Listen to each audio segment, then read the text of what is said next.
pulled in the driveway, you know it all still looked the same. And I couldn't wait to down a few and hear that jukebox ring. But as I walked in through the doorway, well, there stood some kind of maitre d'. Well, he looked me up and he looked me down and said, "May I help you, please?" And I said, "What you do with those swinging doors?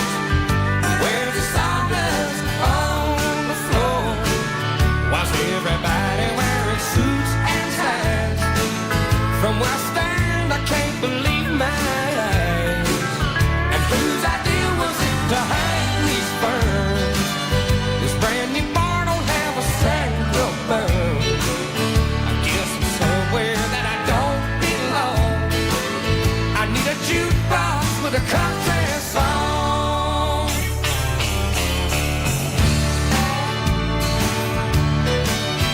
Well, I look back to the corner where the jukebox once stood around. Some clown was playing records, too fast, too long, and too loud. And it must have been a big mistake to try and speak my mind. So as they were asking me to leave, I cried out one more time, "What you do with those swinging doors? Where's the sawdust on the floor? Why's everybody wearing suits and ties? From where I stand, I can't believe my eyes. And whose idea was it to hang these ferns? This brand new bar don't have a single burn. I guess I'm somewhere that I don't belong. I need a jukebox with a country song. I guess I don't belong without a jukebox and a country song."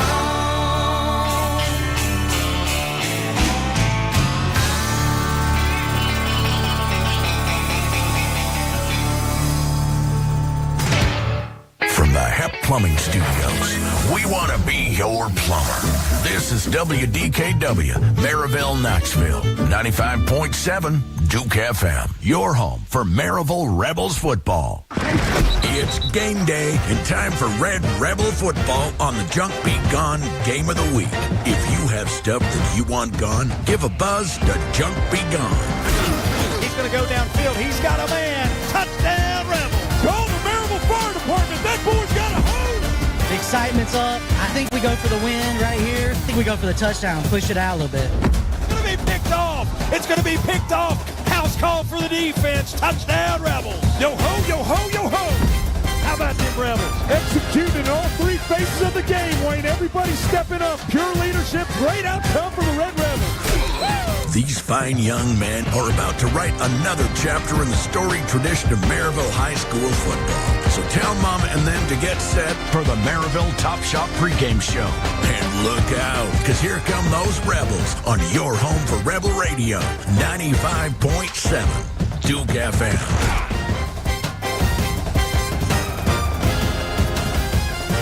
And good game day to you, and welcome to Rebel Radio live from Maryville High School and Skeeter Shield Stadium as the Red Rebels look to recognize 100 years of Red Rebel football and get their third straight region victory of 2025 here tonight. I'm Wayne Kaiser alongside Ben Metz, and we're excited to be here for the Junk Be Gone Game of the Week and the Maryville Top Shot pregame show. Farragut travels to Blount County tonight with an 0-4 record. Losses to playoff teams and defending state champs, the likes of Sevier County, Powell, Upperman, and Bradley Central. The Red Rebels, 3-1 on the season, melted the chocolate that lives in Cleveland, Tennessee, and dispatched the Blue Raiders 44-7 this past Friday night. That win secured program win number 871. Will the Red Rebels settle in at home and put a stranglehold on early season region standings? Well, we're about to find out. But as we look to preview tonight's matchup, Mr. Metz How about them Rebels? Tonight, the Farragut Admirals sail into Maryville looking sharp in their Dallas Cowboy-style uniforms, but they're stepping into Rebel country. And as Willie and Waylon so elegantly put it, Mama, don't let your babies grow up to be cowboys. Because tonight, this ain't no rodeo, partner. This is Skeeter Shield Stadium, where the Admirals show up dressed like cowboys and leave looking like lost cattle. Go Maryville, baby! That's right. Yeah, we call it the postseason proving ground, but it's pretty tough in the regular season as well. A hard place to play for sure. Just ask anybody in East Tennessee. But Ben, we say it every time we're in this booth. It's great to be home. It's fun to be at Skeeter Shield Stadium. It's good to be here with the faithful. A big homestand, going to be a great night to recognize 100 years of Maryville football, and we've got a cross, I guess, down Pellissippi rival on our hands. Farragut coming to town, taking them on in a region matchup. 100 years of Maryville football. Good night. Yeah, the Red Rebels don't just play for the scoreboard tonight. They're playing for a century of faithful fans, and you're looking out here in the crowd sitting side by side, grandparents pointing out to the field saying, I played here once too. Well, and I think it's going to be a great night where we can recognize 5 representatives of those 100 years. We're going to have Don Story here. We're going to have Coach David Ellis, Coach Joe Robinette, Coach Mike White, and then, of course, allude to Coach Derek Hunt, continuing the tradition here in year 100. So it's going to be a great night just to recognize the past, but, again, talk about the story that's to be written for 2025, 100 years of Maryville. Yeah, it's the kind of scene that reminds you why Maryville is more than a game. It's a tradition. Sure enough. Absolutely. But a tradition that continued last week was knocking off the Cleveland Blue Raiders' second straight road region victory. That's hard to say, but got the victory over Cleveland at their place. Very resounding fashion, super explosive defensive performance, and the offense put the bow on it to head back to Maryville victorious. But Coach Hunt always likes to kind of tighten the pegs and kind of get better out of even a big-time win like that. He talked about how he could have improved, what he could have done there, but then he looked ahead to what's going to be here tonight against the Farragut Admirals. Here's this past week's Coach's Show, Coach's Interview, brought to you by the great people at Maryville Monument, right here on Rebel Radio 95.7 Duke FM. Coach, welcome to week number 5, and thanks for the time. Congratulations on a big road victory at Cleveland this past Friday night. Thank you so much. Appreciate you. Coach, we've been able to explode on offense, obviously, but we were able to find great defense to kick off that great matchup with Cleveland. One offensive play, and there were 14 points on the board for the Red Rebels. How quick of a start was it for your defense? Yeah, they got us going early. There's no question about it. You know, having a turnover for a touchdown, getting a safety in the end zone, you know, getting a stop early.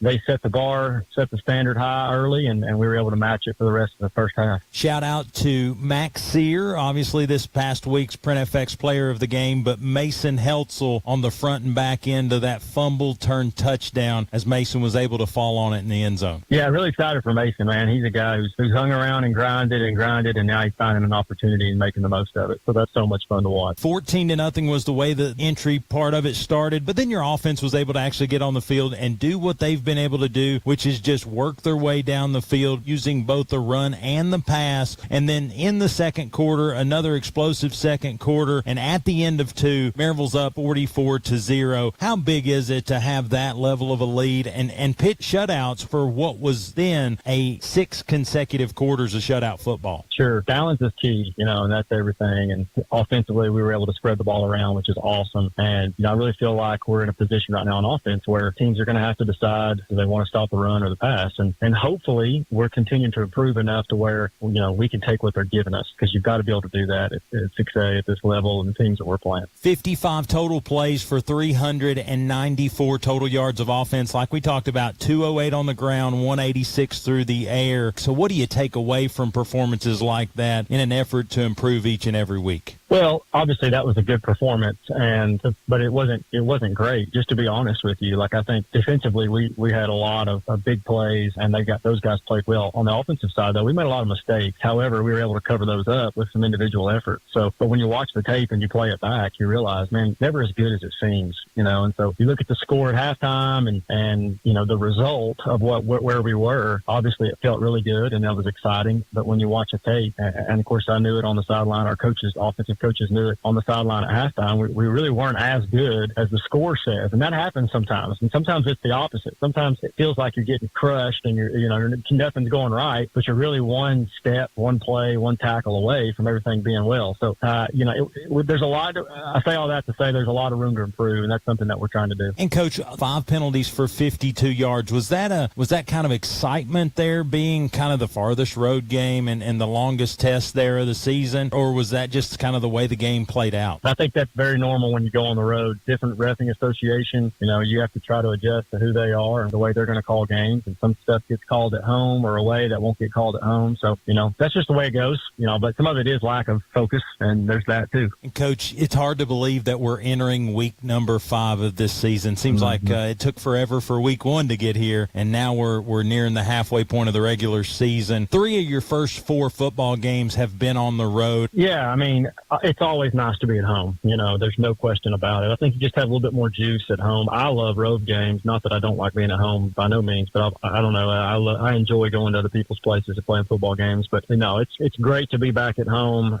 Obviously it feels like it's been a year since we've been there, and it's only been 2 weeks, but this will be the 3rd week. So really excited to get back in front of the Maryville community, and we had such a great crowd against Notch West and a big game for us. So hopefully we can mimic that. Well, Coach, excited to be back home at Skeeter Shield Stadium. You had a sweet performance, no pun intended, or maybe pun intended, there in Cleveland. You're going to be back in front of Skeeter Shield Stadium, a great Friday night in front of us, as we're going to be able to honor Team 100 years of Maryville football. Is that an extra bit of juice there in front of the home crowd to be able to lift up 100 years of Rebel? Yeah, it's special. Just think about that, 100 years and all the people. It's humbling to think about all the people whose shoulders that we're able to stand on now, today, and that they have, they've gone before us, and they are the reason why we have such a rich football tradition at Maryville High School. And, what an honor it is to be a part of it, just a small part of it. And, in 2025, and the fact that we get to honor that is so cool and special, and looking forward to being a part of it. And Coach, I think it's fitting that it's a traditional rival as we honor 100 years of Red Rebels, as we're taking on the Farragut Admirals. Coach Courtney, the elder Coach Courtney, had been a part of a ton of those rivalry games. Now Coach Jeff Courtney's the head man there at Farragut. What have you seen from the Admirals so far? Well, and, Farragut, they're always playing us tough, and there's no question about that. But I feel like the last 2 years we've played them right after Alcoa, and, it's hard to get up for games like that sometimes when you come right off a huge emotional game. But, that's the way it is. And, this year, obviously playing them not after Alcoa, but, man, they have played us tougher than anybody, minus maybe Alcoa, than in the last couple of years. They've done such a good job of playing keep away and maintaining possession, winning third down. So that's something that we're going to have to do a better job of in this game this year. And then also creating explosive plays. We've struggled with that in the past against them. And so when we have the football, we've got to make it count. Coach, last year's game couldn't have been more an example or a definition of the tale of two halves. Went down 21-0 in the first half, come out after the half explosive, 4 for 4, 28-21 final. Obviously a different roster, a different leadership, on-field leadership there for Maryville and Farragut. But does that game, or at least the way it kind of shook out, does that linger into the next year? It's in my memory for sure, burned into it. So, whether it's lingering or not, I don't know, but I hope not. I don't think it will. I think our kids will be fired up. Obviously, there's a lot of change from year to year. We're playing at home. Like I said, it's not a post-Alcoa lull. You don't have to be worried about that. But if you're not ready to play Farragut, they're going to hang around. And so I know their record's not where they want it to be, but the reality is they've played 4 really good football teams. They played a last year's state champion, a couple semifinalists, and a quarterfinalist. So it's not like they've just been beaten by less experienced or not talented teams. So, and they're not scared of us. That's the thing is, sometimes you feel like maybe the Maryville mystique helps you out. That's gone with Maryville and Farragut. So they'll come in with confidence, as they should, because they've played us well in the past. And so, that's something that we're just going to have to deal with and try to overcome. Well, coaches, we've talked about there's going to be a lot of great things happening this Friday night. Recognizing 100 years of Red Rebels, Farragut coming to town, another opportunity to win another region game. But at the end of the day, we've got to be ready for the Admirals. And I know your players players and your team and staff will be just that. I wish you the best Yes, against sir. the Admirals. Thank you so much, Wayne. I appreciate it. That's Coach Derek Hunt. This interview's been brought to you by the great folks at Maryville Monument Company. Mr. Jeff Wallace and his great staff, they are ready to help you in your time of need. We're going to take a break. Listen to these great sponsors. When we come back, more from the Maryville Top Shot pregame show right here on Rebel Radio 95.7 Duke FM. Maryville Top Shop is your local source for just about every countertop you can imagine. You must see their new 12,000 square foot indoor slab warehouse to believe it. Maryville Top Shop is your one-stop shop. Get everything you need for the install. An East Tennessee leader in making your dream kitchen and baths a reality. Multi-generational and family-owned since 1986 with a dedicated team of design experts to guide you through your personalized experience. Discover Top Shop before you buy anywhere else. You'll be glad you did. Visit MaryvilleTopShop.com. Proudly offering well-worn cabinets. Run like a rebel, run like a rebel. And welcome back into the Maryville Top Shot pregame show right here on Rebel Radio 95.7 Duke FM. Coach Hunt, like I said, perspective is great for that young coach. We talk about it all the time. He's in his 9th season here at Maryville High School, but he's not a very he doesn't have a ton of years on the tires, if you will, but he has perspective, and I think he shed some light on that. A big-time win this past Friday night, but got to look ahead to Farragut. He's a winner, Wayno. Hunt says balance is key. As the old saying goes, run hard, throw smart, and don't forget to keep the defense so confused they start tackling each other. The Red Rebels leaned heavily on the pass in their first 2 games, averaging just 58 yards rushing to 350 passing. However, in the last 2 games, they found a better balance, averaging 208 rushing and 180 passing per game. With this newfound balance, Coach Hunt has the offense he envisioned.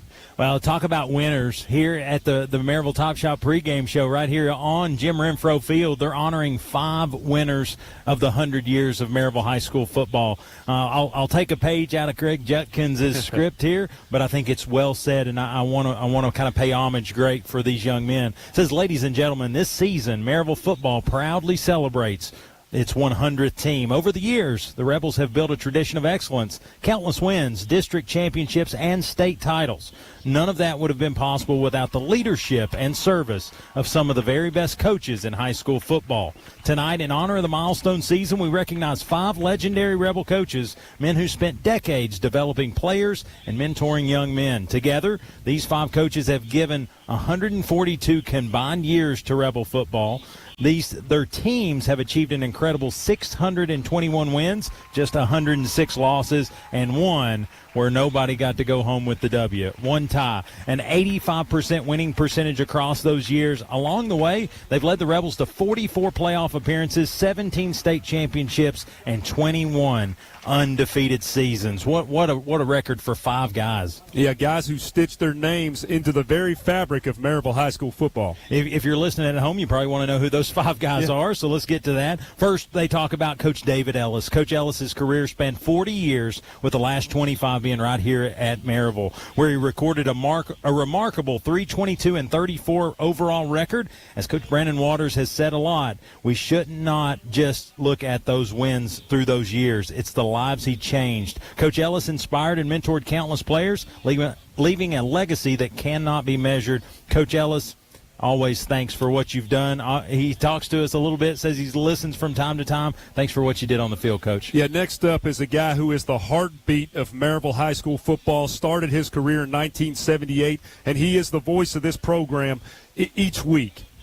Yeah. Talk about Coach Roger Murphy. Murphy began his Rebel career 78, served as countless roles as coach, team chaplain, motivational speaker, mission trip leader, character coach, spiritual mentor, and trusted friend. There's simply not enough titles to capture his impact, but Coach Murphy is an integral part of this program. Next, Coach Joe Robinette. He's in his 26th season, 26th campaign, if you will, here for the Red Rebels, currently leading tight ends, and during his time, the team has over 300 wins.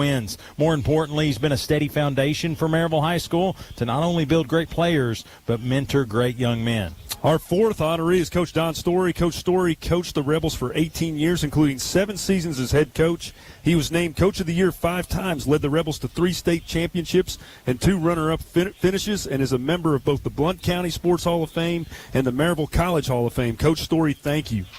And then finally, Coach Mike White. You want to talk about a steady force. 27th season for Coach Mike White here with the Rebels. He's led his teams to over 310 wins. While wins and championships has been a big portion of that, what stands out most is his dedication to relationships with his players, starting with incoming freshmen and guiding them all the way to becoming hard-hitting Red Rebels as a senior. Coach White has always been good to us, and we appreciate him each and every day. But ladies and gentlemen, please join us, Rebel Radio, and then the Rebel Faithful, in recognizing these 5 young men that represent 100 years of Maryville High School football. Just an incredible group of men, man. Yeah, beautiful there. But let's take us a break, kind of regroup, probably clear a tier or two, and then get back to it. Great game on hand here as Farragut's traveled over to take on our Red Rebels here at Skeeter Shield Stadium. You're listening to the Maryville Top Shot pregame show on Rebel Radio 95.7 Duke FM. Inspired by the heart of Italy, experience the Taste of Blunt award-winning The Italian Apron, where culinary passion meets timeless tradition. The Italian Apron is your premier destination for authentic Italian meals and homemade pasta. From bustling farmers markets to serene storefront shopping, The Italian Apron will bring you close to Italy's rich heritage and vibrant culture. Explore the convenience of shopping online or immerse yourself in the authentic Italian marketplace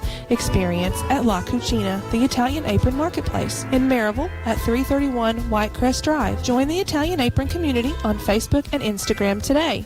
Stevenson Tire, 3 generations serving Blount and surrounding counties for over 60 years. The friendly staff at Stevenson Tire is ready to assist you and get you back on the road quickly with the most trusted tire brands in the industry. Competitive prices, tire repairs too. Expect real hometown service at Stevenson Tire. The name to trust in East Tennessee is Stevenson Tire, 2411 East Broadway Avenue in Maryville. Online at StevensonTire.net or call 865-983-1621. Monday through Friday, 7:30 till 5. Stevenson Tire. Looking for your next flavor obsession? Say hello to REO Cheese Wagon, Maryville's gourmet grilled cheese legend and Taste of a Blunt award winner. Catch their food truck 7 days a week or swing by the cafe Monday through Friday, 10 a.m. to 3 p.m. and Saturdays, 8 a.m. to 3 p.m. at 429 West Broadway for the perfect breakfast, brunch, or lunchtime hangout. Sip on locally loved coffee and specialty teas and don't miss their new community event space, ready for your next gathering. Follow the Cheesy Magic on socials or visit reocheesewagon.com, where dreams are grilled to perfection. For over 40 years, Roger L. Newman Company Heating and Cooling has been East Tennessee's trusted name and comfort. Right now, get up to $800 in rebates on high-efficiency heat pumps, plus 60 months of 0% interest financing. Want year-round peace of mind? Join their Service Plus Maintenance program for priority service and exclusive repair discounts. Call 865-982-5446. That's 865-982-5446. Or visit RogerLNewmanCompany.com. Roger L. Newman Company. Locally owned, quality driven. That's 865-982-5446.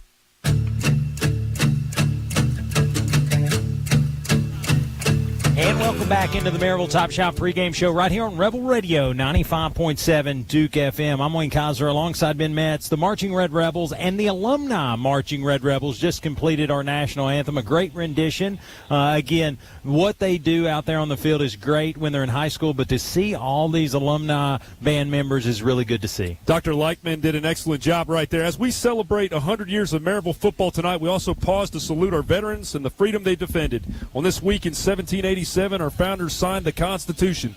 That document begins with "We the People." It guarantees our rights for Friday night football, buddy. Yeah, and it opportunity for a lot of these Friday nights for a lot of these young men. Talking about 100 years of Rebels, we're going to reference that a lot here tonight, but it is the official halfway point of this 100th year of Maryville High School football, the regular season that is, and it's just good to be at home. It's good to be at Skeeter Shield Stadium. Beautiful night of football, a little cloud cover here, but good sunshine on the opposing sideline, which is, I think, on purpose here at Skeeter Shield Stadium. But Jim Renfro here shortly will be under shade. So let's jump into it. The starting lineup for your Red Rebels, brought to you by Stevenson Tire Company right there in Eagleton, but all Rebel here tonight. Start on the defense. Defensive line will be anchored by the defensive front of number 11, Max Sear, a senior, number 64, J.R. Irvin, a junior, and number 52, Ryan Henry, a senior. The linebacking core will be number 2, Jackson Rutledge, a senior. senior. Number 27, Dax Cole, a junior. Number 20, Mason Ball, a senior. And number 44, Wyatt Wilbur, a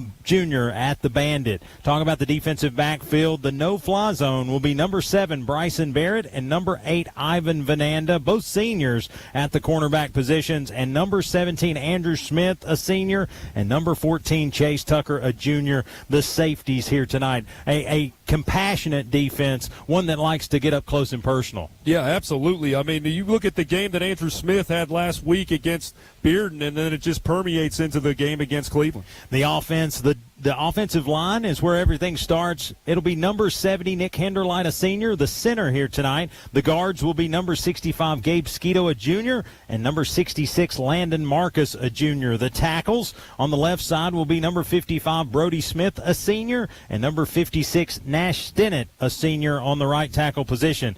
The wide receiving core will be number 1, Torrey Beaufort, a senior, number 6, Colton Faust, a junior, and number 88, Julian Douglas, a junior. H-back tight end will be number 21, Hudson Jamerson, a senior. The running back will be number 0, Cohen Babley, a senior, and QB1 will be number 5, Will Jones, a junior. Our head football coach is Coach Derek Hunt. Our specialist tonight, number 21, Hudson Jamerson, with kicking duties, but the kick-off duties will be number 35, Colin Stringer. Spotlight, number 1, Torrey Beaufort, 20 receptions, 392 yards, 5 touchdowns, 75 long. What a game against Cleveland, 6 receptions for 64 yards. Had that receiving touchdown, and then also had that passing touchdown. Oh, yeah, couldn't agree more. As we're getting hand slaps by Coach Brandon Waters. Got to love it here. But do want to give a shout-out to Hippie's Keys. He's always spot on with what the Rebels have to do to get a victory here tonight. Hippie's Keys brought to you by Miss Donna Talent of Realty Executive Associates. Hippie, you've got the Red Rebels in the red jerseys walking in front of you. What are they going to have to do tonight to knock off the Admirals? Yeah, fellas, I mean, first thing for me is continue to set the tone on offense. 4 games so far, scored on each of the opening drives, set the tone. Looking on the defensive side for my second key, we got to do better at containing, keep the quarterback in the pocket. We know Farragut's going to want to try to roll the pocket to make the big plays. Keep him contained. Let's get about 6 or 7 sacks this game. And then looking at the last thing, I love the way we opened up the playbook last week with the wide receiver touchdown pass to Max. And I want to see that. Just continue opening the book. And then, I love that 30-point lead in the running clock in the second half. Let's go, Rebels. Hippie was 100% accurate last week, and he's putting the pedal to the metal this week. Fast starts win ball games. The Red Rebels have been scorching hot in the first half over the last 3 games, racking up 14 first downs, 40-plus points, and get this, 18 of 20 drives have ended in touchdowns. That's called efficient offense, folks. Buckle up, Red Rebel football. We're coming out fast tonight. Well, and who thought running clock was going to be a key to victory? I love when that's a goal here. But I do want to give a shout out also in pregame. It was a jam-packed Maryville Top Shop pregame show. The dance team was out there with the junior dancers. Miss Ava Iruli was out there. I know AJ, and it's Tony Iruli, former head football coach at Maryville College. His granddaughter. It was good to see her, kind of an up-and-coming Rebel there, and excited to see what that dance team can do. A award-winning dance team at the high school level, and the youth program's just as good. They've got everybody in the stands on their feet. They've really put on a good show here tonight. Yeah, I do want to give the uniform combination here for tonight. We'll start with the road team. It'll be the Farragut Admirals coming over here. Again, very similar to the Dallas Cowboys. Got a little darker pants, but they've got navy football pants. They've got gray and white stripes on either hip, white jerseys, blue numerals trimmed in a silver, but then they've got black and silver stripes on either shoulder pad, and then their helmet is the Dallas Cowboys helmet. It's the best representation to give you. It's a good-looking uniform here on the road. You look at the Red Rebels, again, going to win the uniform battle here tonight. They've got black football pants, red and white stripes on either hip, red football jerseys, white numerals trimmed in black, red or black and white stripes on either shoulder pad, a black football helmet with traditional Red Rebel script on the side. So beautiful combination here tonight. No trouble reading numbers here at Skeeter Shield Stadium, Ben. Going to be a beautiful night. I love the uniform combination for this event here tonight. It's more than a uniform tonight, Wayno. It's a tribute. Yeah, tradition here, unlike any other. Not a ton of wind here. It looks like no chance of rain is what I'm seeing. Looks like the flag's straight down, so should be a good night of football. We'll see who wins the toss, how that goes here. But let's kind of wait it out. But do want to give a shout out to our pregame sponsor, Maryville Top Shop. They're new for 2025, but I think what they've hopefully been a part of here in the early portion of the season is something that will keep them on board for years to come. Check out their website, MaryvilleTopShop.com. You got to see the custom countertops and cabinetry that they have and all the accessories that go along there online. Check them out, and also call their phone number, 865-977-8677, Maryville Top Shop. And do want to give a shout out to our food here tonight. If you know me, food's important. The Italian Apron fed us here tonight. Press box food here for game number 5. The Italian Apron, check them out online, theitalianapron.com, or give them a phone call, 865-448-5888. La Cucina is their local marketplace, but it's the Italian Apron. Follow them on socials. You'll be glad you did. You ever seen the movie Leave the Gun, Take the Cannoli? They have cannolis. Well, I'll tell you what, the focaccia sandwich with the meat stacked high and then that pasta salad. I haven't had anything just drizzled to perfection with great taste and great flavor. Go check them out. Yeah, the Italian Apron. It's been a staple. This is 2 years with us, and we'll continue to ask. Miss Kim and that staff over there, Kim Fontenelle, do a great job for sure. I do want to give a recognition to our captains here tonight. For the visiting Farragut Admirals, be number 1, Harrison Smith, number 52, Bryson Bassett, number 58, Ian McLay, and number 67, MJ Keener. For the Maryville Red Rebels, number 37, Rudy Mendoza, number 48, Kevin Lawson, and number 52, Big Ryan Henry. Yeah, Big Ryan Henry, 13 tackles on the year, 3 tackles for loss, 2 sacks, and really was explosive and has continued to be explosive, getting a sack against Cleveland and a sack against Bearden as well.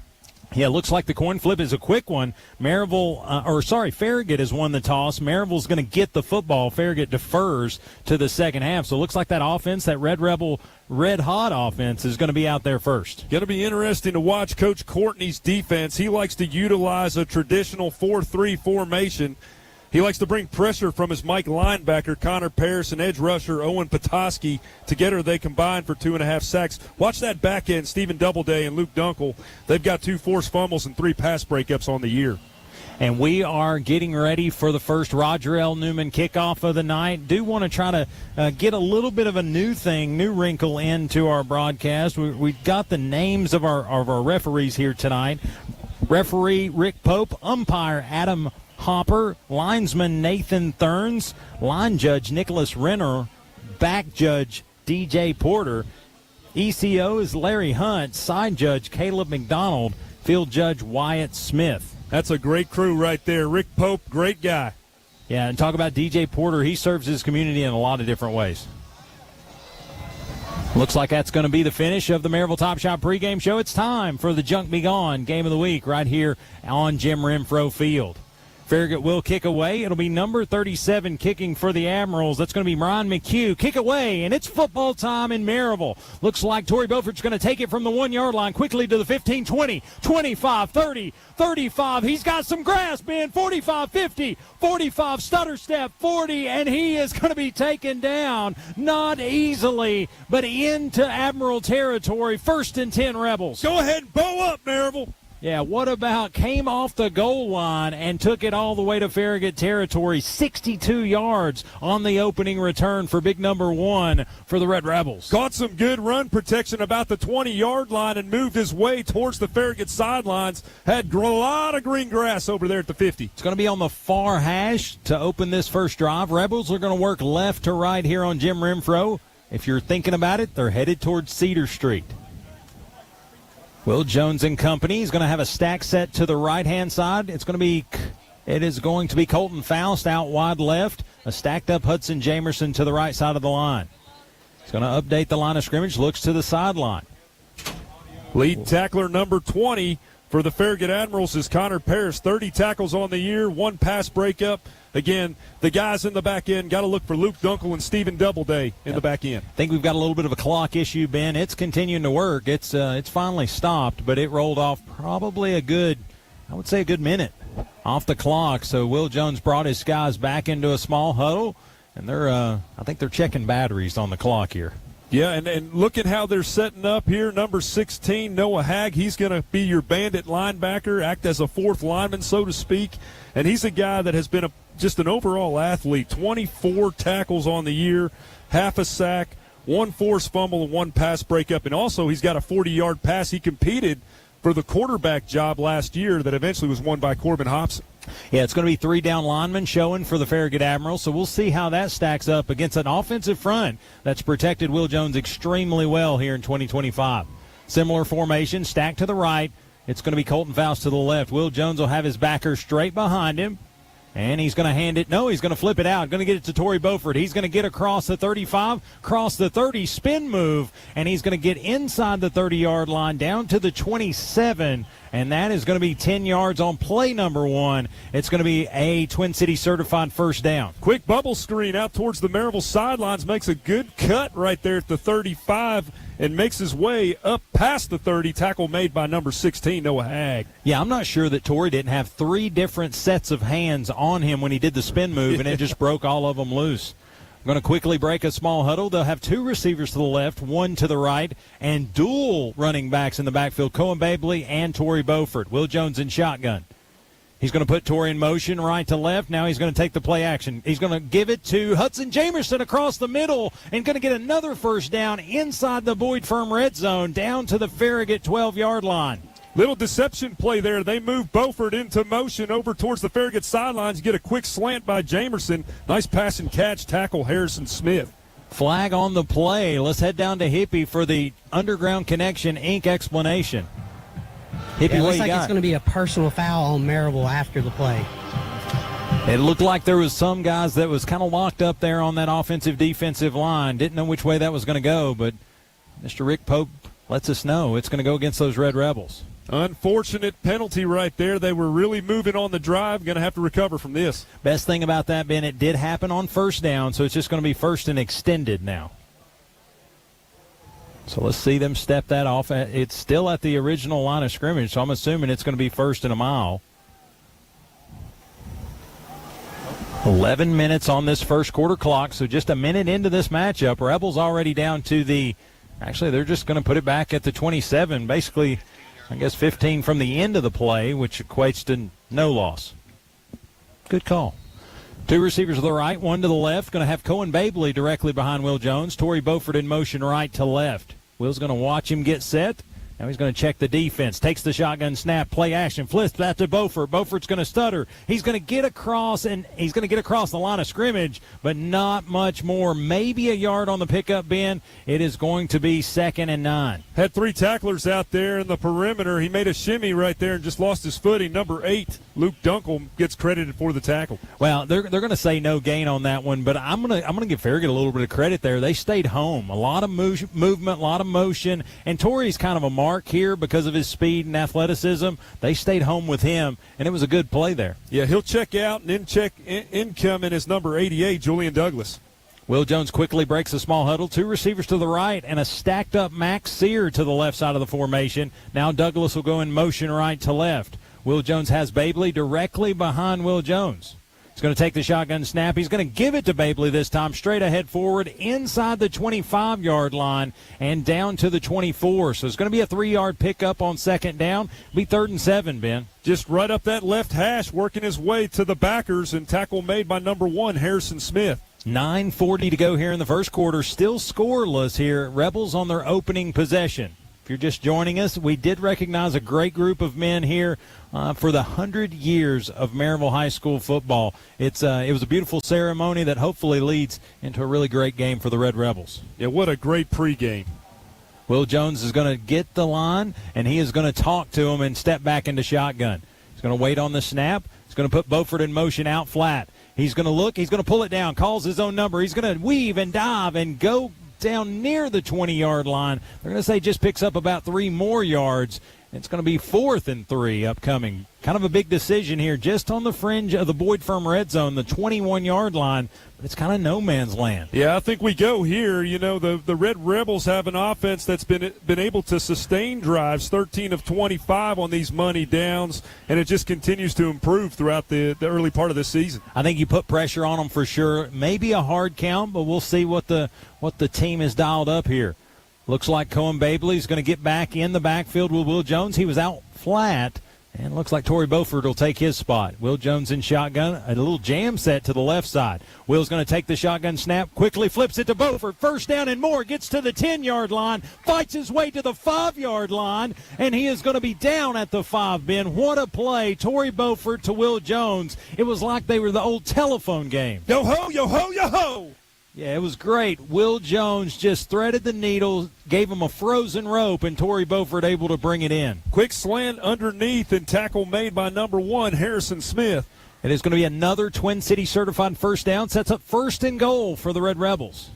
Will Jones in shotgun has Cohen Babley to his right hip pocket. Little stack set to either side. Tight formation here for the Rebels. He's going to put in orbit Torrey Beaufort. He's going to give the football to Beaufort. Beaufort gets ahead forward. He is going to get back to the line of scrimmage, and then they're going to push him back. They'll say a 1-yard loss on 1st and goal. Ben, they're really keying on Torrey. Yeah, they brought Luke Dunkel in from the back end there, and he's able to basically set the edge there, makes the tackle for the Farragut Admirals. Quickly back to the line of scrimmage. One thing that this Red Rebel team has is a very short memory. 2 receivers to the left, 1 to the right. Cohen Babley behind Will Jones. He'll stack up, looks to be Max Sear to the left side. Will Jones in shotgun, takes a high snap. Now he's going to give it to Babley. Babley's going to give the stiff arm and give the Rebel faithful 6 points. Touchdown, Rebels. Yippee-ki-yay! And that is Cohen Babley's first entry into the stat category here tonight, as he is going to get 6 points for the Red Rebels, a 6-yard carry into the end zone. An El Jimador touchdown just lit up the Denso scoreboard. That was a drive that all started with that kick return by Beaufort to get to the opposite side of the field. They had some adversity with the personal foul, but able to convert on a 4th down quick slant to Beaufort. Punch it in with Babley. Yeah, and great carry by Babley, as he has a stiff arm that really people have nightmares about. He put it on 2 different Admirals and got into the end zone, and just like that, with 7:12 to go here in the first quarter of play, the Red Rebels 7, the Farragut Admirals 0. You're listening to the Junk Be Gone Game of the Week on 95.7 Duke FM. Whether it's Friday Night Lights or Saturday Showdowns, Blount County knows that Windy City Grill is your game time headquarters for big-time flavor with a Chi-Town twist. Stop by and fuel up with their top-shelf wings, burgers, Chicago-style dogs, or that mouth-watering Italian beef sandwich. Bring the whole crew out to 2641 US 411. Proud supporters of Maryville High School athletics. That's Windy City Grill, a taste of Chicago with a little Southern charm. Some call me renegade, the enemy. Put your hands up if you feel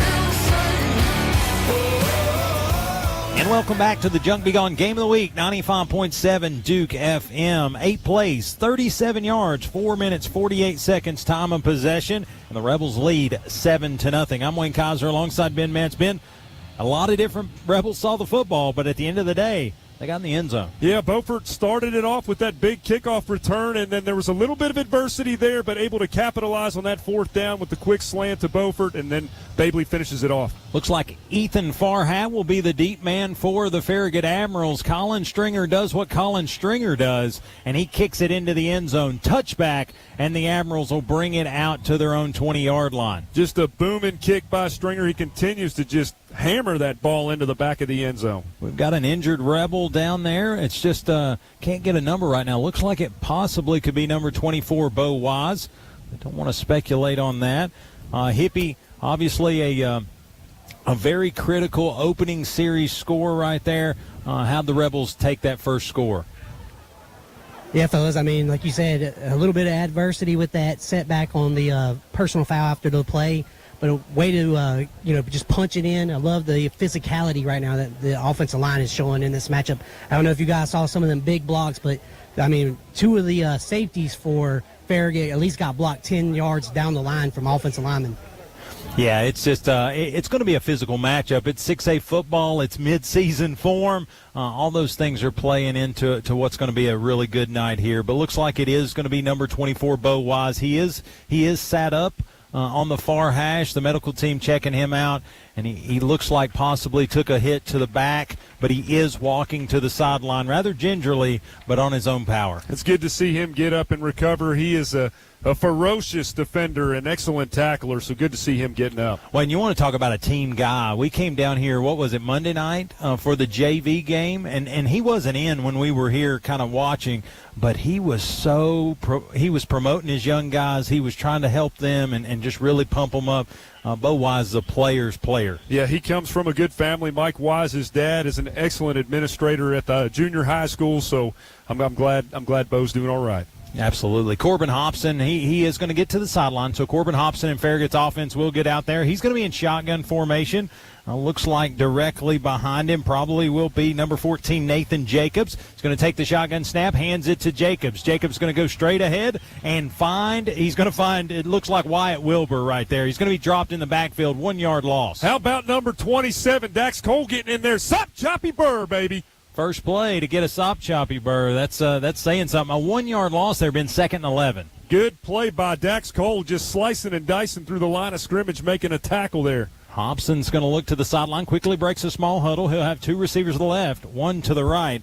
He'll keep Nathan Jacobs directly behind him. Corbin Hobson's bigger than he was a year ago, Ben. 6'2", 215, a junior here. Going to put a man in motion. He puts Ethan Farhat in motion left to right. Now he's going to get it to Farhat in a flat. He's going to try to get by. He's going to find his seam, and he is going to get by everybody but number 17. Andrew Smith's going to knock him out of bounds at his own 34-yard line, but not before he gets a first down for Farragut. 14-yard pickup there, Ben. Had a good blocker out there, Johnny Jacobs, to pin the corner over towards the sidelines. It was just one man to beat. Andrew Smith able to make a play over there. And Ethan Farhat's no small player. He's 6 foot, 175-pound junior. Big looking kid. Looks good in a uniform. 2 receivers to the left, 1 to the right. And looks like Jacob's going to stay back there with Hobson. A little stacked up tight end to the left side of the formation. Hobson looks to put a man in motion. Farhat's going to go right to left this time, and they're going to hand it to Jacobs. Jacobs going to try to go off right guard. 2 times running the football, Ben. 2 times limited in improvement. 2-yard pickup there. It's going to be 2nd and 8. Multiple Red Rebels in on the tackle, but credit number 20 right there, Mason Ball, really bull rushing that offensive front and getting credit for that tackle. Looks like Mason Heltzel is going to dance with the line judge there as he tries to set the football, but he'll get out of the way there. Looks like the 3 guys in there right now is going to be Ryan Henry, Mason Heltzel, and Max Sear up front for the Red Rebels. Jay Rudd, Jackson Rutledge out wide right. Hobson's going to have trips to the left, none to the right.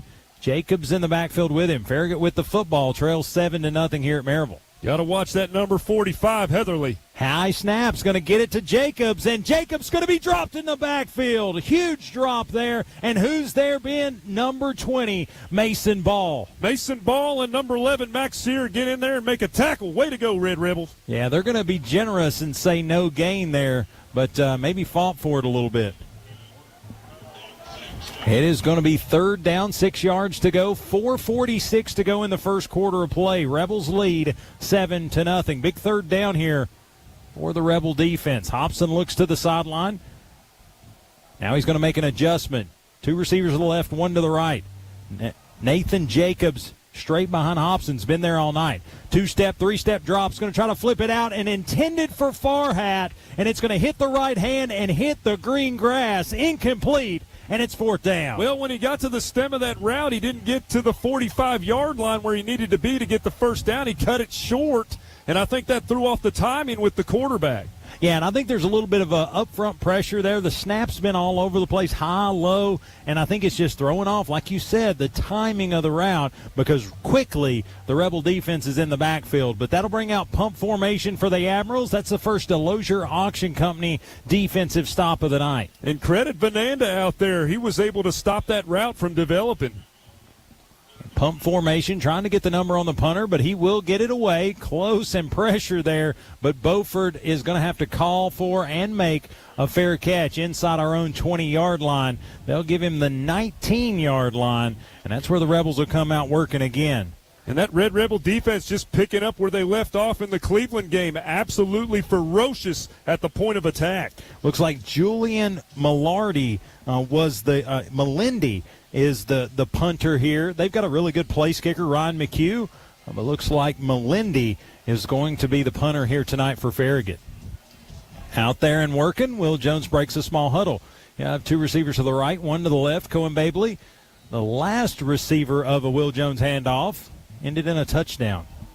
It's going to be in shotgun formation, straight behind Will, and he's going to get the next carry. Cohen Babley's going to go around the right end. Stiff arm's going to get to the 25. Going to put an Admiral to the turf, get to the 35, 40, 45, 50, into the Admiral territory, toe tapping the sideline bin. He is a madman. I'll tell you what, he was moving like a shopping cart with a broken wheel going downhill. You just can't catch it.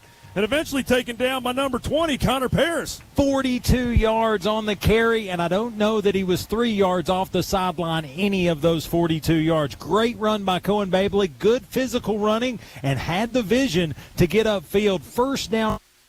That's a Twin City certified first down to the Admiral 39-yard line, 1st and 10. Yeah, just unable to take him out of bounds. It's going to be a jumbo pack to the left side of the formation. Torrey Beaufort to the right, and going to have Cohen Babley to the left hip of Will Jones.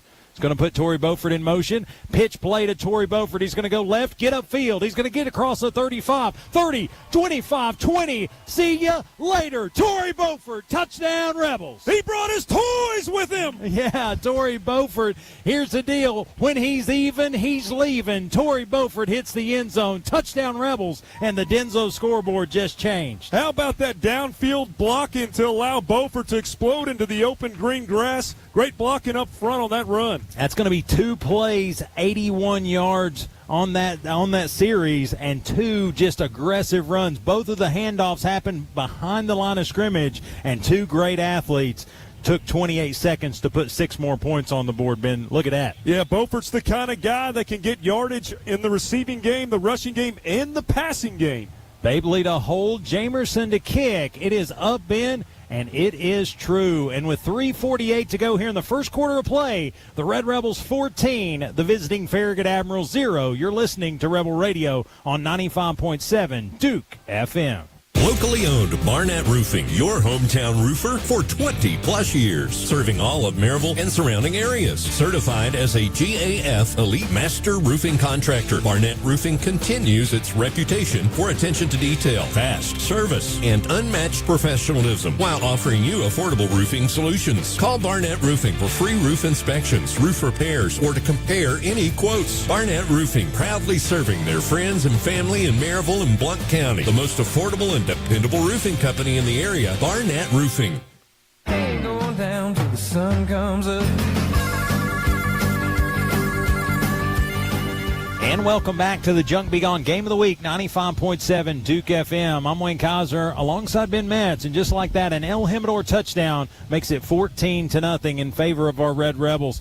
Just a little side note. Do see Bo Wise out here on special teams, so good to see him back out on the field. Well, Maryville's got a little BB gun there, a little Beaufort Babley for a big run, touchdown, 14-0 Maryville. Yeah, that's beautiful, Ben. I can't add anything to that. Farhat's going to get a Colin Stringer kick. The only problem is he's standing in the end zone. Touchback, and the Admirals will bring it out to their own 20-yard line. Another great booming kick for the Red Rebels. Colin Stringer's he's a weapon. You know, a lot of people, they talk about special teams. If he was in Neyland Stadium last Saturday, you understand how big special teams are.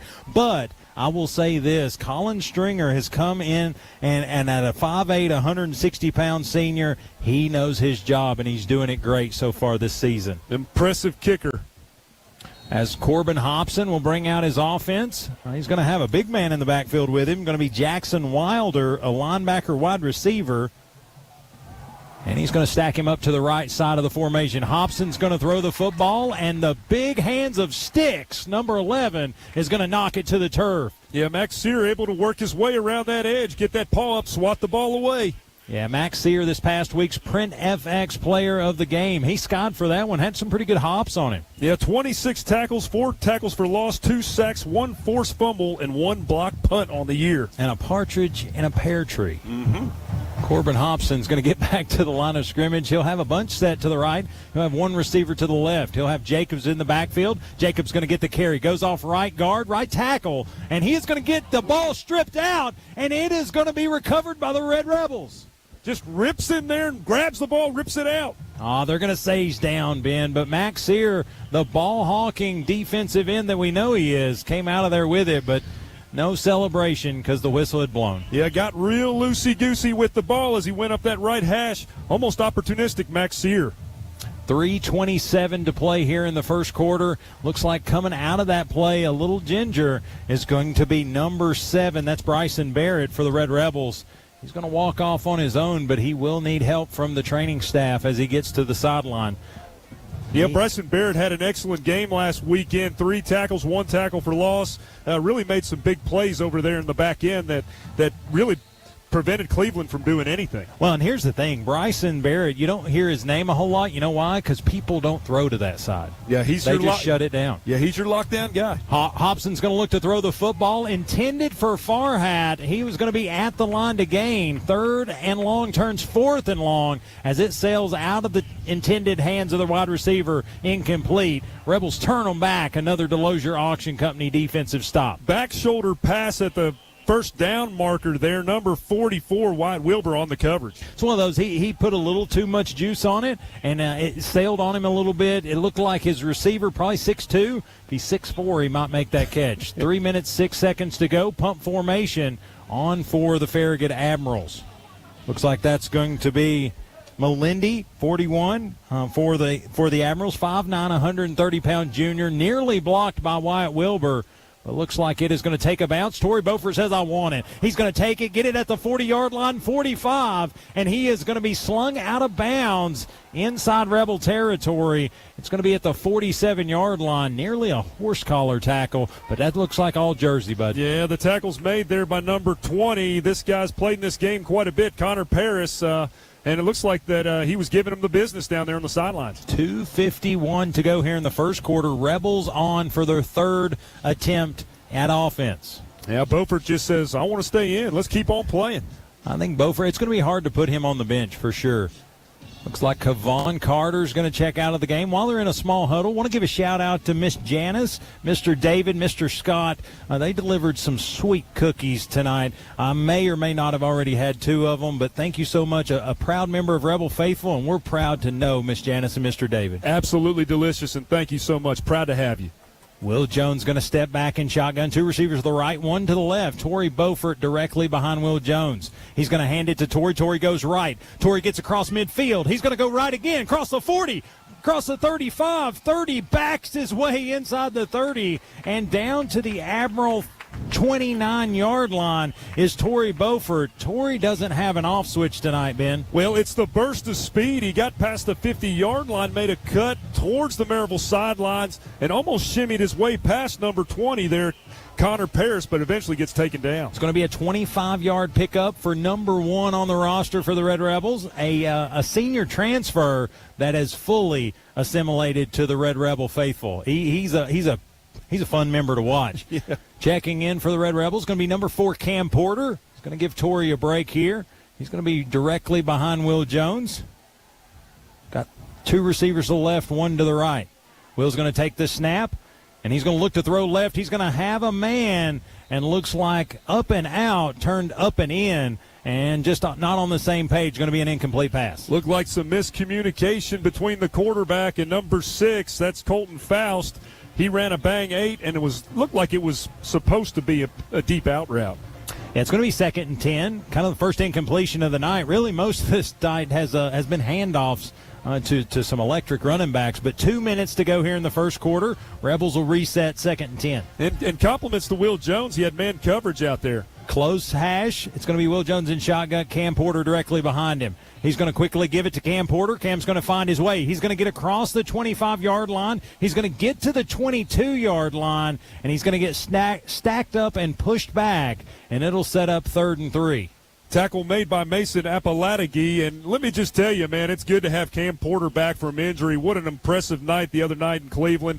Had that run for 24 yards and really is going to be a guy that is going to be on the stat sheet for many weeks to come, buddy. And Cam did a great job there. He got skinny. Really, the lane closed as he was getting to the hole, and I thought he did a good job of basically turning a 45-degree angle and finding 6 more yards. 3rd down, 3 yards to go. Minute 20 to go here in the first quarter. Rebels lead 14-0.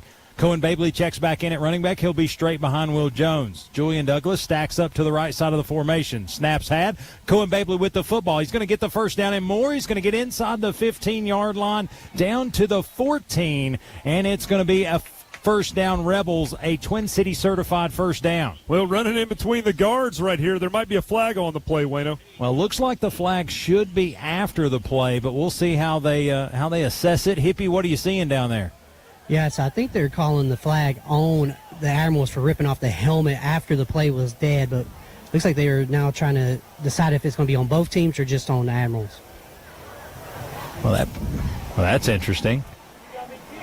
There you go. Looks like the face mask against the Admirals. Hippie, is that going to be the lone call? Yeah, that's the lone call. Like I said, they ripped his helmet off after the play. A little insult to injury for the Admirals. That's going to get the Red Rebels closer on that penalty explanation brought to you by Underground Connection, Inc. After the penalties assessed, Ben, it'll be 1st and goal from the Admiral 7-yard line. Going to get half the distance to the goal, so let's see. This gives you a lot of green grass to play with. 1 minute to play here in the first quarter. Rebels looking to get a 3-score advantage. Will Jones going to have 2 receivers to the right, 1 to the left. Torrey Beaufort being the man to the left. Cohen Babley right behind him. Waiting on the shotgun snap, Julian Douglas in motion. Takes the snap, play action. Will Jones flips it out to Douglas. Douglas needs 3, 2, 1. Touchdown, Rebels. Julian Douglas launched for the end zone and found it. Head on out, boys. Julian Douglas, a guy who's been in motion more times this season than I can count, finally pays off. He gets the football and makes it count. He gets to the end zone. Touchdown, Rebels. Ben, the Denso scoreboard just changed. Excellent play to debunk the backers towards the Maryville sidelines. Roll out. That left Julian Douglas just with man coverage. Nice pass by Will Jones. Big touchdown for Maryville. Well, here's the thing. I think it might have been boy coverage because Julian Douglas was the man on that one. He drove it home and got in the end zone with 37.9 seconds on the first quarter clock. Rebels lead 20-0. Hudson Jamerson looks to add, and he will. Up and good is the PAT, 21-0 here with 37.9 seconds to go. You're listening to the Junk Be Gone Game of the Week, where the Rebels lead 21-0 on 95.7 Duke FM. Maryville Top Shop is your local source for just about every countertop you can imagine. You must see their new 12,000 square foot indoor slab warehouse to believe it. Maryville Top Shop is your one-stop shop. Get everything you need for the install. An East Tennessee leader in making your dream kitchen and baths a reality. Multi-generational and family-owned since 1986 with a dedicated team of design experts to guide you through your personalized experience. Discover Top Shop before you buy anywhere else. You'll be glad you did. Visit MaryvilleTopShop.com. Proudly offering well-worn cabinets. Can't touch this. Look, man, you can't touch this. You better get hype, boy, because you know you can't touch this. And welcome back to Rebel Radio 95.7 Duke FM in the Junk Be Gone Game of the Week. Rebels just score on that El Jimador touchdown, 21-0 over the Farragut Admirals there. It's a beautiful night, Ben. Colin Stringer gets another look at it. He's going to punch it this time. Same result as Farhat's going to get it in the end zone. Touchback, and the Admirals will bring it out. How about the razzle-dazzle of Torrey Beaufort? You know, last week in the first half, he had 75 all-purpose yards, and they sprinkle in a little bit of trickery with that pass for a touchdown. We're starting to see what he's capable of doing more and more as the season progresses. The guy is such a dynamic playmaker, just firing his way off on kickoff returns, setting up good field position, and made that big run to set up the pass and catch of Julian Douglas. Yeah, Torrey Beaufort is nearing 100 all-purpose yards here, and it's still in the first quarter. So he's having himself a night here for sure. Hobson back out there, hoping for a different result. Hobson's going to have Jacobs directly behind him. 2 receivers to the right, 1 to the left. Farhat in motion, orbiting back left to right. Going to hand it to Jacobs. He's going to try to the left side this time. Same result, no gain. It'll be 2nd and 10. Able to set the edge over there. The Red Rebels continue to work their way into the backfield. Tackle made there by number 52. That's Ryan Henry. Play clock is off here to end the first quarter. We'll see if Hobson and the Admirals just look to flip field and go to the second quarter. Quickly break a small huddle, so it looks like they're going to try to get one more play here in the first quarter. Hobson in shotgun, 2 receivers to the right, 1 to the left. Play clock and game clock at 5. He's going to look for it, 2 seconds and 1. And it was all a shell game there. He's going to head to the sideline, be greeted by Coach Jeff Courtney, and he'll flip the field. And we'll flip it right here with us. This has been the Junk Be Gone Game of the Week. At the end of the first quarter, Rebels lead 21-0 over Farragut. You're listening on 95.7 Duke FM. Dickens Turf and Landscape Supply with all the tools and equipment you could need for your lawn care. It's time to plan for fall, and their staff has the knowledge to get you the right products for your lawn, including proven turfgrass technology, tall fescue blend, custom organic blends, and more. And don't forget that fall fertilizer. When it comes time to cut that new lawn, Dickens Supply has the top brands you trust, including Wright Mowers, Echo, Ferris Mowers, and Red Max Power Equipment. Use what the pros use. Shop Dickens Turf and Landscape Supply in Knoxville, Maryville, and Dickens' new location on Emory Road in Powell. Online at DickensSupply.com. Rolling, rolling, rolling, rolling. Keep rolling, rolling, rolling, rolling. Keep rolling, rolling, rolling, rolling. And welcome back to the Junk Be Gone Game of the Week, 95.7 Duke FM here at Skeeter Shield Stadium, where we're honoring 100 years of Rebels. The Rebels are honoring a 21-0 lead over the Farragut Admirals. End of quarter stats brought to you by His Ground LLC. If you look at it, 15 total plays on offense, Ben, 180 total yards for the Red Rebels, 9 carries for 132 yards on the ground, 48 yards through the air on 5 of 6 passing from Will Jones. Yeah, and then on the defensive side of the ball, we continue to up that statistic of 20 of 37 getting off the field on third down. 0-2 on third down conversions are the Admirals. Yeah, Farragut's got 9 plays for 19 yards. Again, end of quarter stats brought to you by His Ground LLC.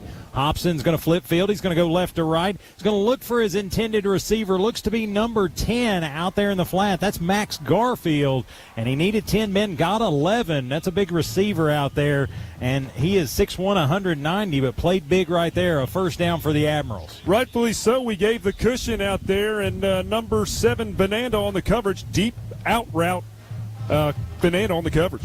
Yeah, 1st and 10 for the Admirals. Looks like Farragut's going to kick out wide left. Again, now in the second quarter, Farragut will work towards Cedar Street. Rebels facing the Don Story Athletic Center. Correction, that was Barrett on the coverage. Hobson cleans his gloves. He's going to now quickly hand it off to Jacobs. Jacobs hard searching for some yards. Looks like he's going to find one there, Ben. It'll be 2nd and 9. Multiple Red Rebels in on the tackle, but Mason Heltzel, who had the fumble recovery for touchdown last week against Cleveland, makes the tackle. 11:35 to play here in the first half. Rebels lead 21-0. And Corbin Hobson at the controls for the Farragut Admirals. He looks to have Jacobs in the backfield directly behind him. 2 receivers to the right, 1 to the left. Looks over the defense, now looks back at the sideline. Coach Courtney's going to update. Now looks like Hobson's going to update. Updates the offensive line. Steps back in shotgun. Waits on the snap. Takes a high snap. Quickly gets it to Jacobs. Jacobs is going to go right up off the center. And he is going to find the center of that hash mark, as looks like Dax Cole's going to put him to it. Max Sears just having his day down there with number 70, Michael Julian, able to just set the edge and make the tackle there. Yeah, and again, the run game has not been friendly to the Farragut Admirals to this point. Credit the Rebel defensive front for that. But again, it doesn't stop the Admirals from going right back to it. 3rd and 9 upcoming. And I think you've got to stay balanced. This is still very early in the game, and so Farragut's still trying to find their footing here on Jim Renfro Field. 6 yards on 7 carries so far in the run game for the Admirals. Trips to the right, 1 receiver to the left. Jacobs directly behind Hobson. Hobson's going to look over the defense, takes the shotgun snap, 2-step drop. Now he's going to have to flush it. He's going to flush the pocket to the right, looking downfield. He's going to get hammered, but he's going to throw it out of bounds. The closest guy over there, Andrew Smith. It'll fall incomplete, 4th down. It's chased down by number 27, Dax Cole, and just barely gets that ball past the line of scrimmage to avoid the intentional grounding. Yeah, Hobson kind of gingerly walking to the sideline. I've said that a lot, but he's kind of hobbling to the sideline. You know, credit the toughness of Corbin Hobson right there. He knew he was going to get slammed. He knew he was going to get jacked, but He hung in there and released the football. That's a heady play by the quarterback. Yeah, you're talking about a guy who threw for over 1,900 yards and 13 touchdowns, 137 pass attempts last year. It looks like there's going to be a timeout on the field. And it looks like Maryville's going to take that timeout. Let's take one with them. A Lee Franks of Volunteer Home Mortgage timeout. You're listening to Rebel Radio, where the Rebels lead the Admirals 21-0 on 95.7 Duke FM. Yep, it's that time once again. It's football time in Tennessee. Hello, friends from Twin City Certified Used Cars, Trucks, and SUVs. If you're in the market for a like-new pre-owned vehicle, let Smiley Riley and Twin City Certified in Maryville be the choice. Over 600 pre-owns to choose from. It's auto buying made easy. 865-980-2600 or click TwinCityCertified.com. Twin City Certified in Maryville. It's the quality you deserve.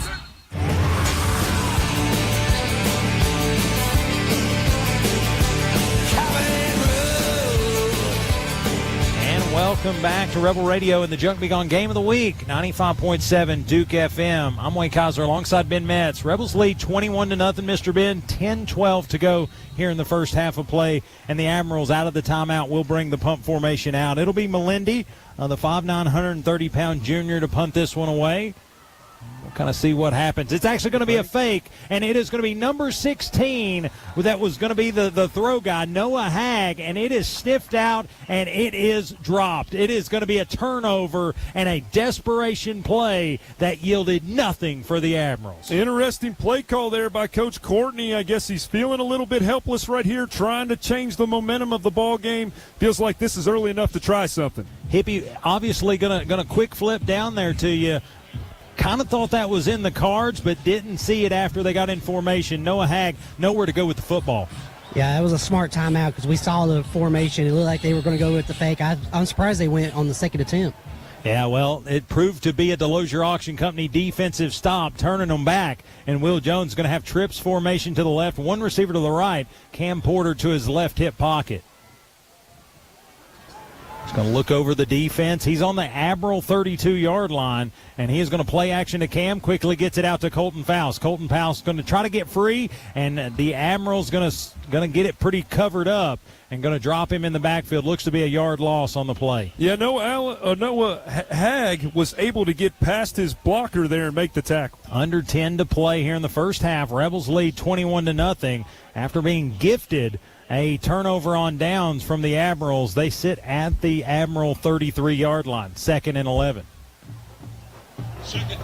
Will Jones will be in shotgun formation. Cam Porter directly behind him. 2 receivers to the right, 1 to the left. A stacked-up Jamerson to the left side. He's going to take a 2-step drop. He's going to look to throw it. He's got a man downfield. Is that going to be Julian? It is! Touchdown, Rebels! Climb that ladder, big guy! Julian Douglas played it close to the cuff inside the 5-yard line, turned his head, found the ball, and found the end zone. Touchdown Rebels, and the Denzo scoreboard just changed. Will saw that safety cheat a little bit towards the middle of the field, saw that man coverage down the sidelines, took advantage of it. And with 9:14 to play in this first half, Rebels extend the lead to 27-0 over Farragut. Hudson Jamerson's going to look to add some icing. Cohen Babley to hold. Ben, what a beautiful throw. Julian Douglas entering his name in the hat here tonight. I love seeing that junior get some looks. Yeah, I'll tell you what, Julian Douglas coming into the game, he had 4 receptions for 63 yards. They've used him a little bit out in the perimeter and underneath, but right there you see what he's capable of on the deep route. A high snap corralled by Cohen Babley. Great job to get the hold down, and a great patient kick by Hudson Jamerson, up and true. And with 9:14 to play in the half, 28-0 our new score here on the Denzo scoreboard. You're listening to Rebel Radio on 95.7 Duke FM. Hi, I'm Jeff Wallace with Maryville Monument. Before you buy a memorial for your loved one anywhere else, give us a call.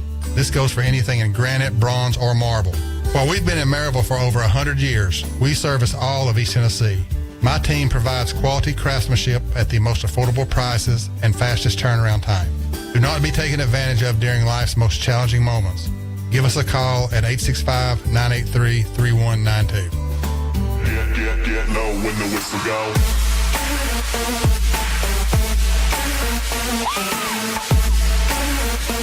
And welcome back to Skeeter Shield Stadium. Jim Renfro Field saw a two-play, 32 yards, 52 second time of possession, leading to a Julian Douglas touchdown. Beautiful drive there, Ben. Farragut goes for it on fourth, and in 52 seconds paid for it. Yeah, we talked about it in the pregame show, the last three ball games, 14 first downs in the first half and over 40 points. Colin Stringer, the only thing different about that kickoff was it almost went out of the end zone. Touchback, Farragut gets a reset. And you really have to think about how you defend this offense because they've been able to work Beaufort, Babley out there in the perimeter and in the backfield. And then also you saw right there, Will Jones can connect on the deep pass. Oh, for sure. Honestly, if you look at the year-to-date stats, I don't know that we're not going to, at the end of the year, going to have to print it on 11 by 17. Just so many different kids getting into the stat sheet because it's a tale of too many toys, right? Yeah, on that touchdown play, they had 6 guys in the box. We had 8 guys. So obviously you think they're going to run the football.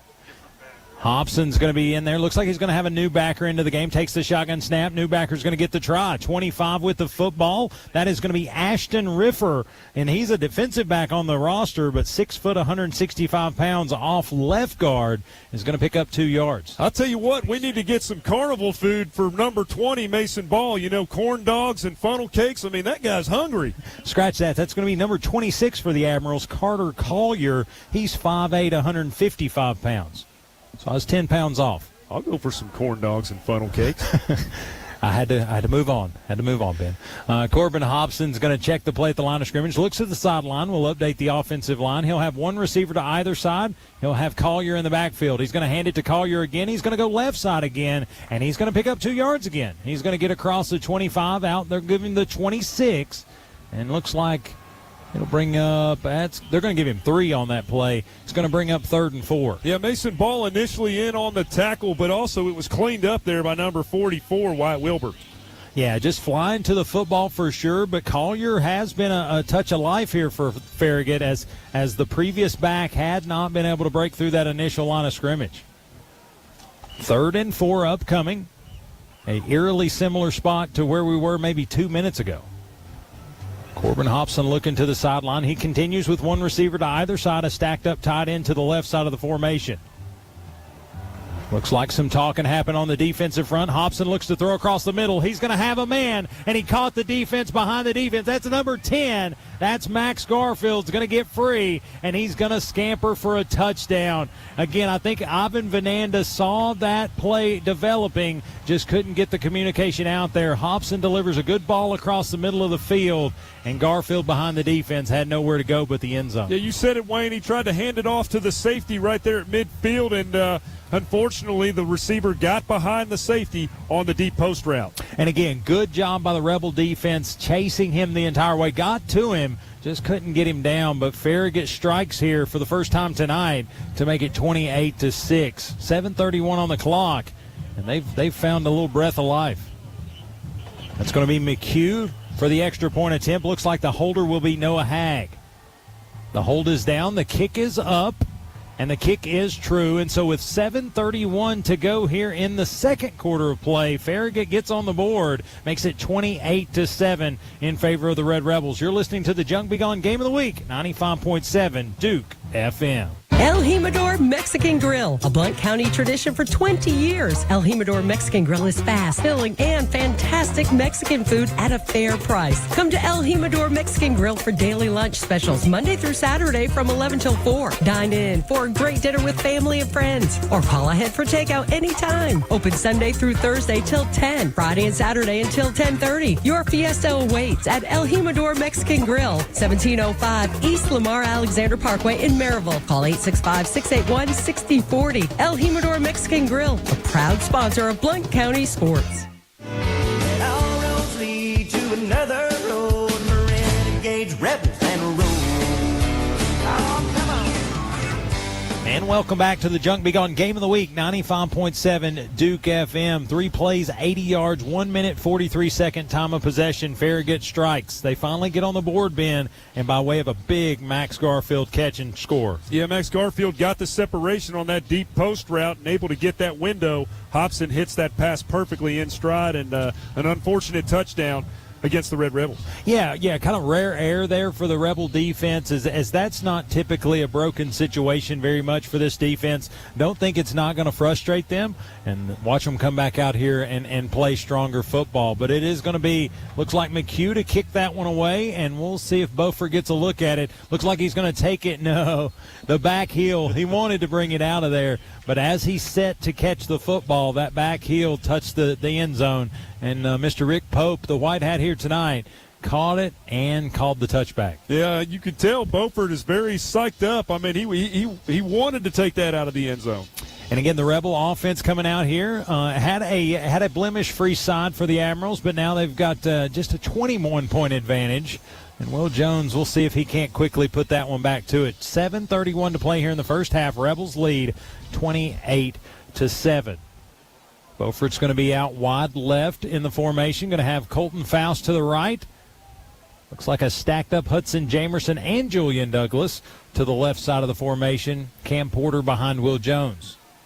Wilson shotgun. Now it's going to be kind of a little diamond formation. Now they're going to hand it to Cam Porter. He's going to go right, gets ahead forward. Looks like he's going to pick up initially 3 yards. They'll say forward progress for 3. It'll bring up 2nd and 7 at the Rebel 23-yard line. Wouldn't get that much yardage until he made that cut. He gets past that right guard and makes a cut towards the Farragut sidelines, eventually taken down by 20, Connor Paris. Looks like he's going to meet his dancing partner at the close side hash. It's going to be Cohen Babley checking in, Cam Porter checking out. Now Beaufort and Faust is going to be to the left side of the formation. Julian Douglas to the right. Cohen Babley directly behind Will Jones. Will Jones in shotgun, going to put Julian Douglas in motion, stack him up to the right. Now he's going to play action to Colton. Now he's going to roll the pocket to the right. Flips it out to Jamerson. He's going to get the first down. Needed 7, Ben. Looks like he got 8. And that's going to be a Twin City certified first down up to the Rebel 31-yard line. Well, the linebackers had to freeze there because Beaufort comes up underneath and kind of drags right behind the lineman. So the linebackers freeze, allowing that opening for Jamerson. Good pass and catch, good play call. Nice roll to the short side of the field for Will Jones, looking downfield, and found a Hudson Jamerson that likes to catch the football. Yeah, Jamerson coming into the game, 9 catches for 125 yards, 26 long. Those 4 receptions for 68 yards against Alcoa. That was a big game for him. Quickly break a small huddle. They'll have trips to the left, one to the right. Looks like Torrey Beaufort in the backfield to the left hip pocket of Will Jones. Looks like we may be taking a timeout. Well, I didn't see a call, but it looks like Maryville's going to take the timeout. Let's take one with them. With Lee Franks of Volunteer Home Mortgage timeout. You're listening to Rebel Radio on 95.7 Duke FM. This is Attorney David Boyd. I'm pleased to announce for the 2nd year in a row, I am the Red Zone sponsor for the Maryville High School football team. If you make it to the game, stop by and say hello. I'll be standing on the top row to the left of the press box. If you can't make it, make sure to tune in and listen to the game here on Duke FM, where you'll hear the play-by-play by Wayne Kaiser and Ben Metz, 2 of the best in the business. Let's have a great year. Go Rebels. I'm David Boyd. I'm a lawyer.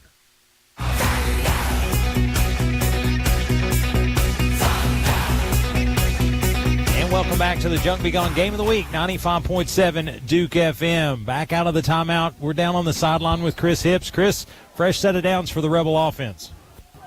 Yeah, fellas, a good timeout there. I think they saw that a blitz was going to be happening to the run side, so a good timeout, new fresh down, new play.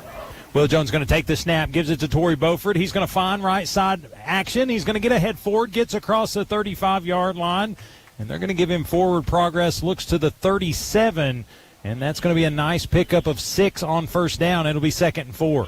Got towards the Maryville sidelines, eventually taken down. I'm trying to get the number here. Looked like a number 83, it looks like here. That's Sean Raines. Yeah, it really was. He did not go down on first contact, so it did take a few Admirals to get him to the turf. 6:07 to play here in the first half. Rebels lead 28-7. You're wondering how Farragut got on the board. It was a big throw and catch. Hobson to Garfield for a big, long touchdown.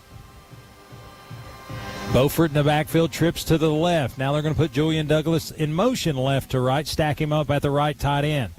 He's going to get the shotgun snap. Will Jones looking. Now he's going to flush. Now gets it to Douglas. Douglas going to have some green grass. Cuts back inside across the 40. Gets the first down. Gets across the 45 and stumbles out to the 48. That's going to be a Twin Cities certified first down out near midfield. Yeah, how about the burst and stiff arm right there at the 45-yard line? Tackle made, Jackson Plumlee. Well, I think Julian, when he caught the football, thought he was going to take a hit right there, but the defender kind of crashed down on the other receiver, and Douglas had kind of a free look to the first down. It's like finding that extra French fry in the bottom of the bag. It's a big surprise for you, you know? 5:21 to go here in the first half. Rebels lead 28-7. Will Jones, fresh set of downs. 1st and 10, zone 48-yard line. He'll be in shotgun formation, looks over the defense, takes the snap. Now he's going to hand it off. That's going to be Brenton Campbell into Admiral territory. Going to get across midfield, get down to the Admiral 43-yard line. 9-yard pickup there for Brenton Campbell. Always good to see a heart of a run like Brenton Campbell right there. Number 1 makes the tackle. That's Harrison Smith. Under 5 to play here in the first half. Brenton Campbell checking into the game is a beautiful thing. Max Sears going to check out, and J.T. Allen will check into the game. Campbell does such a good job reading his blocks, getting the leverage that he needs to get the big chunk yardage that you look for as a running back. Small huddle, they're going to break it. Looks like Julian Douglas and Torrey Beaufort will be to the left side of the formation, Colton Faust to the right, a stacked up J.T. Allen to the left. And it looks like Brenton Campbell will go to the right hip pocket of Will Jones. He'll take the shotgun snap. 2-step drop. It's going to look to get it to Campbell, and it is going to hit him in the hands, and he is going to drop the football incomplete. That's going to bring up 3rd and 1. Might have got some of those alligator arms there. Connor Paris was right there on him right before the catch. He makes the well, and I think it was going to be it's going to be a tight play. Make the catch, take the contact, and I think he was just kind of bracing for everything. And so, nothing against Brenton there. It's just it's a tough play to make, especially across your body like that. Looks like checking back in is going to be Cam Porter directly behind Will Jones. 4:16 to play in the half, 28-7 Rebels. Hudson Jamerson's going to be in motion right to left. Will's going to take the low snap, hands it to Cam Porter. Cam's going to get the first down. He's going to cut back to the middle of the field, down to the Farragut 35-yard line, and that's going to be a new first down, a Twin City certified first down. Good job, Cam Porter. Working in between the hash, he got to the 3rd level there. Tackle made, Mason Apalatige. Cam Porter's going to check out. Cohen Babley's going to check in. So fresh legs is a good thing for the Red Rebels here tonight. 4 minutes to play in the first half. 1st and 10, ball on the Admiral 35-yard line, working right to left on Jim Renfro.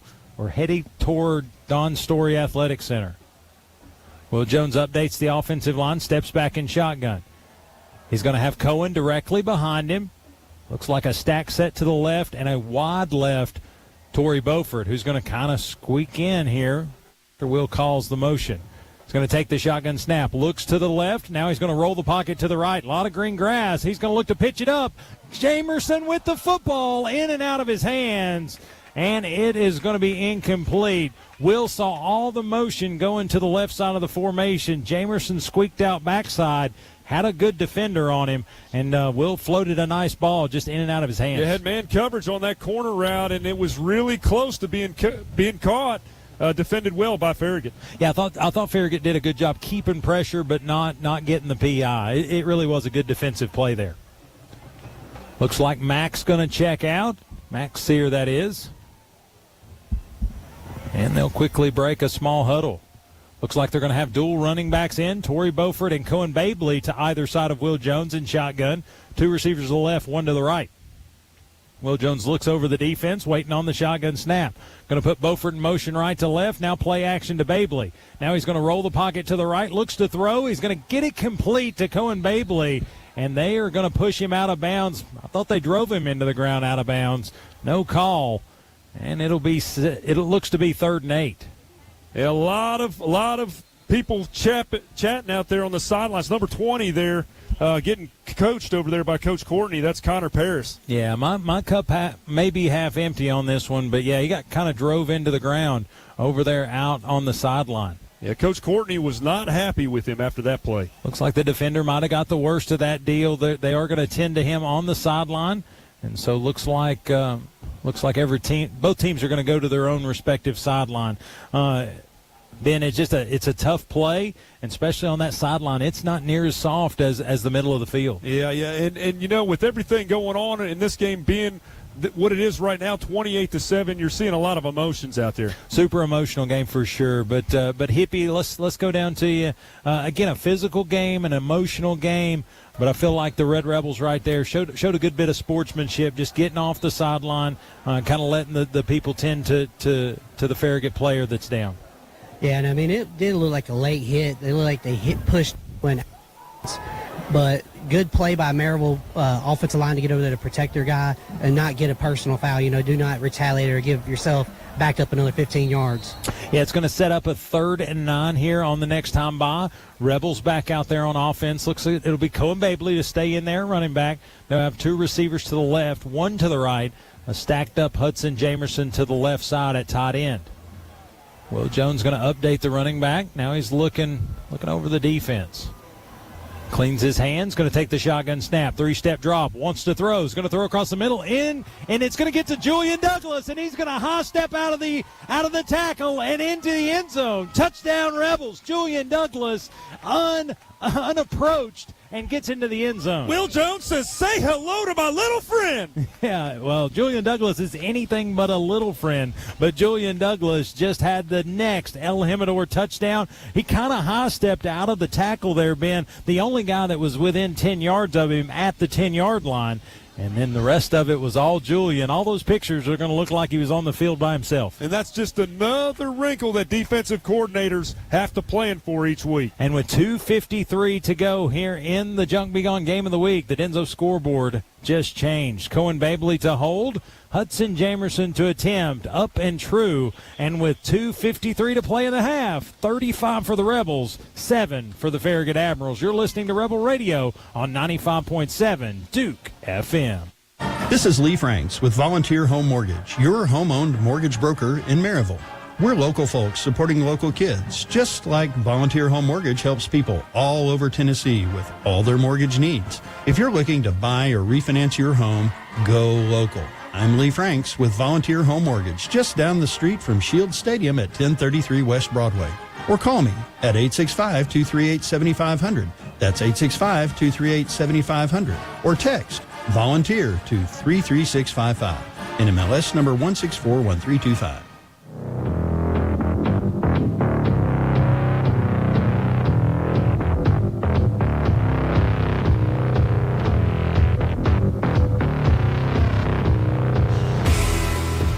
And welcome back to the Junk Be Gone Game of the Week, 95.7 Duke FM. Looks like Colin Stringer kick is going to be returnable. Looks like Farragut with the return is going to get out to his own 40-yard line, cross their own 45, and near the midfield stripe. Just a high spinner off Colin Stringer's foot. Gave number 7 for the Farragut Admirals, Farragut.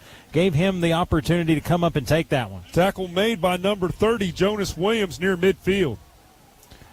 Yeah, looks like they are going to give them forward progress to their own 49-yard line. So not quite the midfield stripe, but pretty good return there by Farragut, who took it out, I think, from about the 4-yard line. Yeah, these officials would sure like it if the tackles were made more towards the hash rather on the sideline with all the emotions going on in the ball game. Looks like officially on the Ken Main stat sheet from the 5-yard line. So a 44-yard return by Farragut.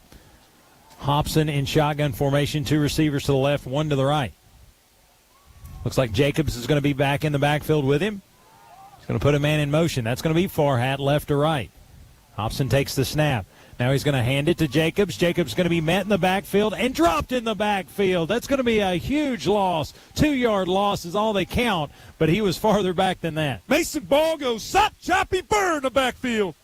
Yeah, huge stop, and again, almost took the handoff was Mason Ball.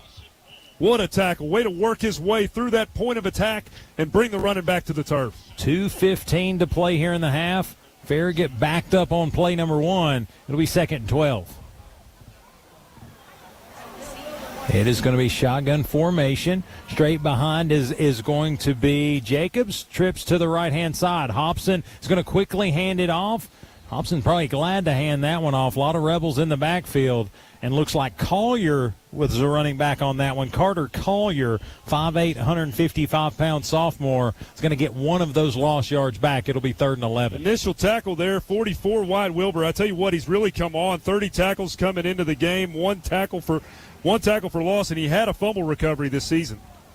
3rd and 11, a huge play right here as there's a minute and a half to play in the half. Rebels like to get that last possession of the first half. We'll see if it works out for them here. Play clock's at 13. Hobson takes the shotgun snap. He's going to look left. Now he's going to flush left. Now he's going to throw downfield. Intended for Garfield. Garfield's going to make the catch. He's going to get a first down and into Rebel territory down to the Rebel 34-yard line. It's going to be a first down Farragut. Comeback route. Wyatt Wilbur's going to get credit for the tackle. There were multiple defenders in the backfield. That shows the athleticism of Corbin Hobson. You had Dax Cole back there. You had Ryan Henry. You had Max Sear, and he's able to work his way, spatial awareness in the pocket, and make a play there. 18-yard catch there by Max Garfield. He's got the two biggest plays for Farragut on the night. Collier with the football is going to try to get left, and he's going to get left in the backfield. He's going to be pushed back, and a couple-yard loss on the play. Here comes the penalty. Tackle made by 20, Mason Ball and Company. And Hippie, this underground connection penalty explanation, did we not hear the whistle? Is that going to be the call? I think it was after the play. I couldn't tell if it was us with the face mask. Yeah, it looks like a face mask on us at the end of the play. Okay, it's going to be a personal foul face mask against the Red Rebels. That explanation brought to you by Underground Connection, Inc. Again, Ben, just an effort play. You got to get hands on them somewhere, and sometimes on those plays where they're backing up towards you, you just got to grab where you can get. Yeah, it was a gang tackle by multiple Maryville defenders, and a lot of, aggression is going into that tackle. It's right there at the Farragut sidelines. They thought they had him for lossage and end up getting called for the penalty. With 45.6 seconds, that penalty assessed is going to get the football down to the Rebel 21-yard line. Gives the Admirals an opportunity here to possibly get points out of this. Hobson's going to take the snap. He's going to look to throw it to the right-hand side. Got a man downfield, and he's going to put too much mustard on it. Intended for number 2, Johnny Jacobs, 5'11", 175-pound junior, and it's going to sail over his head. Incomplete. Probably Garfield catches that one. Yeah, corner route there. You had coverage by Ivan Venanda, and then he had safety help from Andrew Smith. Overthrown pass. So it looks like Hobson and company want a touchdown here. They're going to the end zone there on first down. 2nd and 10 upcoming. Hobson's going to have 2 receivers to the right, 1 to the left. It looks to be Collier in the backfield straight behind Hobson. Looks over the defense, takes the snap, play action, going to flip it out to Farhat. Farhat's going to try to get wide, and he is going to be caught. 3 different Rebels catch him at the point of catch and push him back. It's going to be a yard loss. Ivan Venanda able to shed his blocker and make a big tackle down there near the Maryville sidelines. Yeah, good coverage there. Farhat tried to kind of slide behind his teammate there. 2 receivers out there, and good job by the Rebel defenders kind of getting around and getting the most out of that one. Looks like the Red Rebels are going to – actually, that's going to be a Farragut timeout. Looks like they're going to try to kind of preserve a little clock here, Ben. Let's take one with them. A Lee Franks of Volunteer Home Mortgage timeout. You're listening to Rebel Radio, where the Rebels lead the Farragut Admirals by a score of 35-7 on 95.7 Duke FM. What's going on, Rebel fans? This is Kaylor Talent, co-owner and partner at PrintFX. I want to personally invite you to come check out our new facility at 427 Whitecrest Drive in Maryville, right between Home Depot and Crest Bowling Lanes. Just like the Rebels, PrintFX has added some all-star talent to our roster this year. Our team is growing, our space is growing, and our printing capabilities are bigger than ever. From your small format marketing materials to billboards and semi-truck wraps, we've got you covered with everything in between. If you're a business, big or small, a school, charity, organization, or just someone needing high-quality print work, we want to be your partner in print. Stop by and see what the buzz is about, or follow us on social media to get some inside action on our team. But most importantly, go Rebels! Yeah, you can hear me now. And welcome back to the Junk Be Gone Game of the Week, 95.7 Duke FM. I'm Wayne Kaiser alongside Ben Metz, and with 29.9 seconds to go here in the first half, Ben, Farragut found their opportunity to get on the board the last series, and this one by way of a couple penalties and a couple big shots. They're down near in scoring range at the Rebel 24-yard line. Ryan Henry and Max Sear able to set that edge, and Corbin Hobson's starting to show a little bit of that athleticism with his receiver, Max Garfield. Hobson's got trips to the left. Now he's going to three-step drop. He's going to have some pressure coming. He's going to throw it ahead forward. Intended receiver was Farragut. He's going to make the catch, and he's going to get down at the 11-yard line. Looks like that's going to be enough for a first down. It'll set up 1st and 10 from the Rebel 11-yard line. Farragut's going to take another timeout. Ben, do want to give a shout-out to again, Hippie. He lives on the sideline down there. He's in the action. He's in harm's way down there, but Hippie loves kind of giving us some updates. Hippie, obviously a little bit of momentum shift here late in this second half. What's the sideline heartbeat like? Yeah, fellas, the coaching staff are asking the defense to turn up the pressure. I mean, unfortunately, right there, we had the guy dead in the backfield. He just escaped, and unfortunately, with the zone defense, the receiver just sat in that perfect little open drop and caught the ball. Hey, Hippie, you can tell with Hobson, he really has good spatial awareness in the pocket. The pressure's been there, the pocket's been collapsing, but he's found ways to step up in the pocket and make plays on the last 2 opportunities. Yeah, like we said in the pregame, the Hippie's keys, we got to keep him in the pocket. That's when he struggles, but when he's been able to get out, moving and on the run, that's when he's made his biggest throws tonight. Well, and probably the biggest throw that he's yet to make is the one that's probably coming here out of the timeout. They head back out there. It's first down, 10 yards to go. They can get a first down inside the 1-yard line, but Corbin Hobson, Coach Jeff Courtney, I think they want to get on. They want to get on the board again in touchdown fashion. Hobson's going to stack up his guys to the right side. Going to have one lone guy out wide left. It's going to be Garfield, and looks like he's going to be the go man. They're going to go out wide. Garfield intended receiver, and he's going to walk out of the back of the end zone, Ben. Hobson overthrew him, but it's going to be incomplete, 2nd and 10. Corner route, good coverage by number 8, Ivan Benanda. I was peering over Ken's shoulder. They've only run the ball 12 times for 8 yards, so it's obvious what they're doing, and you got a thin tackle box. You got 4, 5, maybe 6 guys in the tackle box, everybody else in the back end just trying to protect against that pass. Yeah, they've got 136 yards on 25 total plays, but probably 75 of that came on one big catch and then another 18-yard catch. So if you look at it, really just 2 splash plays, or they're very minimal on offense. Hobson's going to look for Garfield again. No, he's going to get it to Farragut. Farhagut's going to try to fight off the defender, and that's going to be Jay Rutt. Catches him by the shoulder pads and throws him to the sideline. Loss of yardage. Yeah, Jackson Rutledge gets in the backfield, makes a big tackle there for Maryville. It's going to be a 3-yard loss there on 2nd down. It'll bring up 3rd and 13 from the Rebel 14. What a good play there by Jackson Rutledge. Maintained his coverage over towards the Farragut sidelines and slings him to the turf. Yeah, and what a chess match right here. Deep in their own territory. The Rebel defense likes to play chess, and it looks like they're going toe-to-toe with the Admirals right here. 6.8 seconds to go. Farragut takes their last timeout, exhausts their opportunities here in the first half. Can't take them home with you, so I guess Coach Courtney's going to run them down. I want to give Lee Franks of Volunteer Home Mortgage a shout-out, but we're going to stay right here, Ben. 6.8 seconds, 3rd down. You may have 2 opportunities at it right here, but I wouldn't be surprised if this isn't the last play of the half. Well, what Coach Courtney really likes to do is attack those corners of the end zone and stay away from those vicious Maryville linebackers and see if he can get some man coverage out there on the outside. He's not going to try to work that screen pass, but maybe work those corners. And it looks like they're going to be on the far hash closest to the Farragut sideline. So watch the rollout to the right and the cutback by Garfield. 2 receivers to the right, 1 to the left. 3rd and 13 for Farragut. Hobson takes the snap, 2-step drop's going to turn around, intended for Garfield, and he's not going to get back to it in time. Incomplete, and looks like that's going to be the first half clock.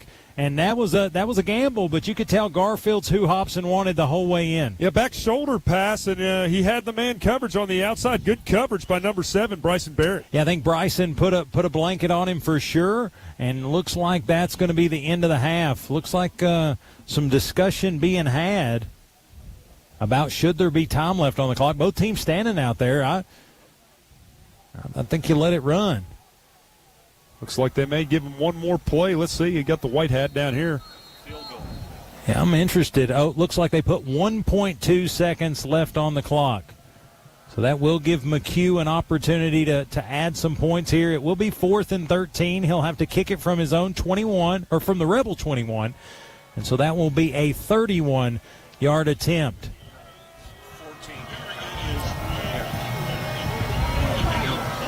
So McHugh, right-footed kicker. And looks like since we don't want to carry one to the locker room, we're going to burn our last time out.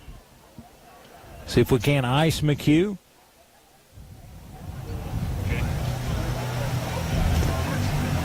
I think as we're going to try to figure out what's going on here, let's take a Lee Franks of Volunteer Home Mortgage timeout. Listen to one quick sponsor when we come back, the final play of the first half. What has been the longest first half of the year right here on Rebel Radio 95.7 Duke FM, where the Rebels lead 35-7. Denso Manufacturing is setting the standard in the automotive industry. Dedicated to contributing to a better world, Denso is focused on creating a greener environment through carbon neutrality and developing a worry-free future with zero traffic fatalities. Whether it's on the manufacturing floor or on the football field, it's all about precision, performance, and passion. And just like the Rebels, Denso Manufacturing is proud to be a part of this incredible community. So let's keep that energy high and support our team. From your friends at Denso Manufacturing, go Rebels! For more information about opportunities at Denso Maryville, visit densocareers.com/Maryville. That's DENSO careers.com/Maryville. Check them out and craft your future today.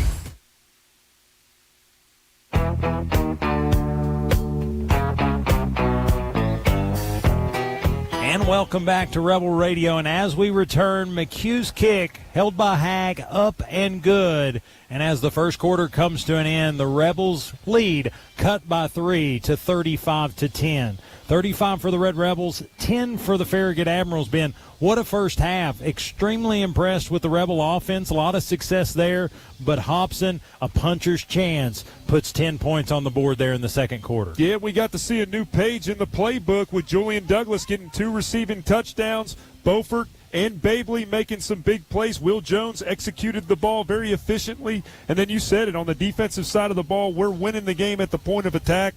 And in the back end, how about those corners able to maintain man coverage and not allowing those receivers to make different game-changing plays? Yeah, huge stop right there. Not necessarily preventing points, but preventing a touchdown on a couple really nice throws there by Corbin Hobson. But let's take a break, listen to these great sponsors. When we come back, the Barnett Roofing halftime show right here on Rebel Radio, live from Skeeter Shield Stadium at Maryville High School. Your Rebels lead 35-10 over Farragut. We'll be right back on 95.7 Duke FM.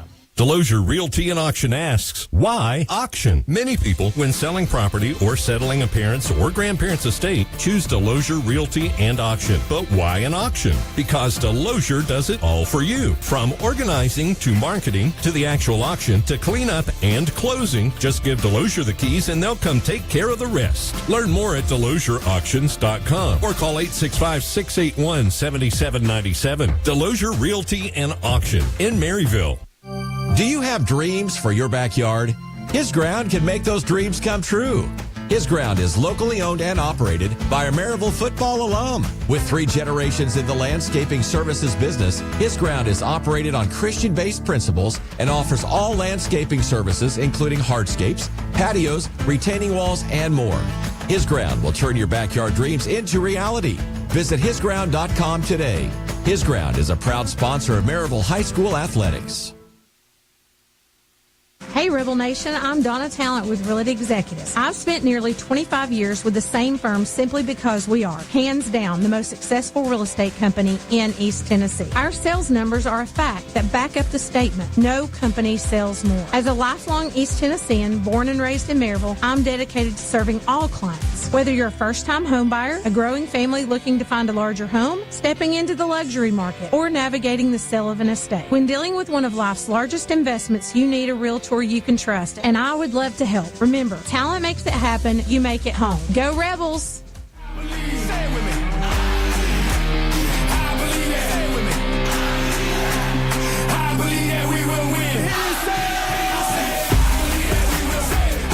And welcome into the Barnett Roofing halftime show right here on Rebel Radio 95.7 Duke FM. I'm Wayne Kaiser alongside Ben Metz. Ben, at the half, Rebels lead 35-10 over the Farragut Admirals. A 25-point lead is something to be happy about, but I got a feeling that second quarter, giving up 10 points to the Admirals, a lot of conversation to be had at the half. Yeah, without a doubt. I mean, you want to continue to build on the protection that we had towards the end of that half and able to stop Corbin Hobson, even though he made a couple plays there to get inside the red zone, able to stop them, make them kick a field goal. First time that an opponent has made the red zone this season. Well, and again, that's a stat that's what is it? Coach Hunt says silly. That's one of those silly stats, but it's just a testament to what the defense has been able to do. And again, to push it to the fifth game for that to be the first time, I think that's a stat a lot of teams will take all day long. But 25-point advantage, a lot of success on offense. We talked about it going into the break. 2 receiving touchdowns for Julian Douglas. Very much a motion man and kind of a decoy in a lot of offense through the first 4 games. But here tonight, he's been a key piece that's got 14 points out of this 35. Yeah, and Torrey Beaufort's been exceptionally just the playmaking ability, the ability to razzle-dazzle. We talked about it, the 63 yards rushing, and then on top of that, he's made some really big plays catching the football. End of quarter stats brought to you by His Ground LLC. 35-10 on the scoreboard. You can see that anywhere, but what His Ground brings to you is individual and team stats. 27 total plays for the Red Rebels, 292 yards of offense in the first half by way of 13 rushing plays for 158 yards and 11 of 14 passing for 134 yards through the air. Will Jones, unconscious a little bit on throwing the football this season, has found his targets early and often. Yeah, Will Jones able to spread that ball around, 3 receivers with over 20 yards. And again, Julian Douglas has been his key target, but really impressed with the way that he's been able to get that pass protection that Coach talks about frequently. He's getting that pass protection, opening up those deep routes. And defensively, you talk about what the Rebel defense have done for Farragut. 27 total plays for the Admirals, 133 total offensive yards, 12 rushing plays for 8 yards, and 125 yards through the air on 7 of 15 passing. Corbin Hobson, couple plays to Garfield, has been kind of the piece that has elevated his passing numbers. You look at it, the leading receiver, Max Garfield, 3 catches, 103 yards and a touchdown. Yeah, we talk about the key components of every single game and how you can properly execute owning the line of scrimmage. I don't care who you are, that's a key component in football. And again, 8 yards rushing for the opposition to our 158. Coming into the game, Maryville had 530 to the opposition, 386. We continue to dominate at the point of attack. And if you look at individual stats, Cohen Babley leads the way rushing yards, 5 carries, 67 yards, a touchdown. Torrey Beaufort on his heels, 3 carries, 63 yards, and a touchdown. Cam Porter, 3 carries for 16. Brenton Campbell, 1 for 9. Will Jones, 1 for 3.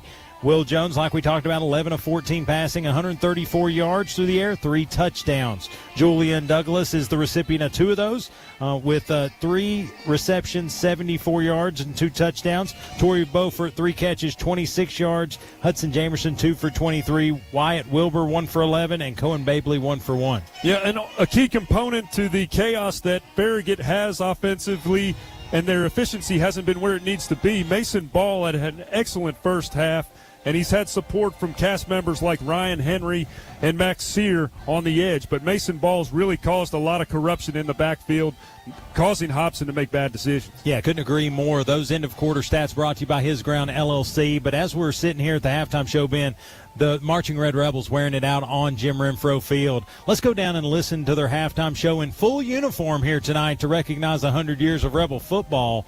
The Marching Red Rebels right here. Let's listen to them live.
What a job, Mr. Metz. Marching Red Rebels out there wearing it out, just doing a great job, working the field front to back, playing a little bit to the backside field, playing to the Farragut fans, but also turning it around when they hit those big key moments and playing to the Rebel faithful. Yeah, Dr. Leichman really has the brass section roaring, and it's the same intensity that the Red Rebel faithful bring to the stadium on this glorious night, man. Yeah, I couldn't agree more. Mr. Leichman, what he does for these young people and the position that he puts them in, getting them ready for clinics and taking them to a lot of different festivals, doing all the great things, but then in concert band in the spring, we talked to him this past spring. He does so many great things to get them prepared for the full year of music. One thing that you cannot question about Dr. Leichman, he puts everything into this program. He takes pride in this program. And what a great show they're putting on tonight. Right, couldn't agree more. Well, kind of coming out of the band performance, do want to give a correction. Julian Douglas has 3 touchdowns on the night. Big 88's got 21 of the 35 points here tonight. So that's a correction on our part, but congratulations to Julian Douglas. He'll have some opportunities in the second half, but you wanted to talk about some intensity, Ben. Red and Black Throwback brought to you by Miss Donna Talent of Realty Executives, an intense individual in 2019. The head guy, the quarterback, the leader of this team was number 9, Cade Chambers. We got an opportunity this past kind of in the off season to sit down, talk with Cade about what it meant to be a Red Rebel, what he would tell the young men in front of him, and what he's doing right now. This week's Red and Black Throwback, Cade Chambers, class of 2020. Let's hear Cade. Another road, Marin engaged rebels and roll. Oh, come on. And welcome back to halftime right here on Rebel Radio. And as we do each and every week, we're going to throw it back. We're going to do a little Red and Black throwback. It's where we're going to talk to a former Rebel each week and learn about what they're doing now. Hear some great stories from their time in Red and Black, and then hear a word for them for this year's team. This week, ranked 3rd all-time for most passing touchdowns in a single season with 31. Still 3rd best in history of this great program. A 2-time state champion, a safety in 2017, winning state, and then Signal Caller led the way in 2019 to the state championship for this Red Rebel program. None other, Signal Caller, Cade Chambers. Cade, how you doing? I'm doing good. Doing good. Cade, as always, we love talking to former players, finding out kind of where they've been, the roads they've taken, and you're on the docket this week. Cade, obviously, post Maryville, you went to Indiana State, had a great career there. You're back in town, but tell us a little bit, tell the listeners where they can find Cade Chambers these days. Yes, sir. It's good to be back. You know, you can't. There's other places that are good in the country, but you can't beat Maryville, Tennessee. And so I was glad to be back. And I have just recently started working for Farm Bureau in Matt Hodson's office, who is also a former Red Rebel. We're located on the West Lamar Alexander Parkway. You guys come see us. We love helping out former Rebels and current Rebels. Yeah, I'd say in the insurance business, you'll help them from any high school. Oh, yeah, most definitely. But, Cade, obviously you had a lot of success at your time at Maryville. You know, talked about a little off-air about being safety on that 2017 team. 2018 shared the quarterback duties there, but then in 2019 took the reins yourself, and with a host of athleticism on that football team, you guys marched to a blemish-free 15-0 record and a big-time state championship win. Got any cool stories from your time in Red and Black that you could share with us? Yeah, I would say one that comes to mind is my senior year, so 2019, the year we went 15-0. We were getting ready to play Oakland in the semifinal game. It's at home, and we're in the locker room about to go out on the field. And I don't know, how many of the viewers know this, but each game there'll be someone that gets up, says a few words. Well, it was my turn for this game, and I get up there and I start talking, and I'm telling everybody to play their heart out, and I start choking up. I'm getting emotional. It's the last couple games of the season. This game really meant a lot to me because of how I performed as a junior. I threw 3 interceptions, and we ended up losing that game pretty bad. So this was a little revenge game. I ended up getting a little emotional. Well, next thing you know, there's 3 or 4 people that come up. They start getting emotional too. I'm thinking, what in the world is going on? If somebody would have walked in and seen Maryville High School football in there crying before the Oakland game, they'd have been a little worried. But we ended up doing good in that game and winning and going on to win state. But I think it talks a lot about how connected we were as a team and what we meant to each other, just as the brotherhood and as teammates. Okay, that game ended up a 12-0 Maryville victory, a shutout of Oakland, the way they've been the last several years, very star-studded, a lot of D1 talent, but defensively took care of business. And between you, T. Hodge, A.J. Davis, Ashton Maples, all you guys did a great job of just being where you needed to be and getting the job done right there at Skeeter Shield Stadium. But great story there. That season's a special one, as it was the first season for Rebel Radio, at least this edition of it. So great story, Cade. And then lastly, as we'll do each and every week, we want you to kind of throw it back a little bit to this year's team. What would you tell the current Rebels from a former Rebels perspective, what to think through as you're wearing the red and black, or what to soak in here in this final campaign if they're seniors? Really, the only thing that comes to my mind is one word, and it's legacy. Think about the legacy that the players left before you've gotten there, and then think about what you want your legacy to be when you leave. I think that sums it up, Cade. It really is. You in Maryville High School history, you're part of the tapestry. You're not the tapestry, but you're part of a something that's bigger than you. But the legacy you leave is what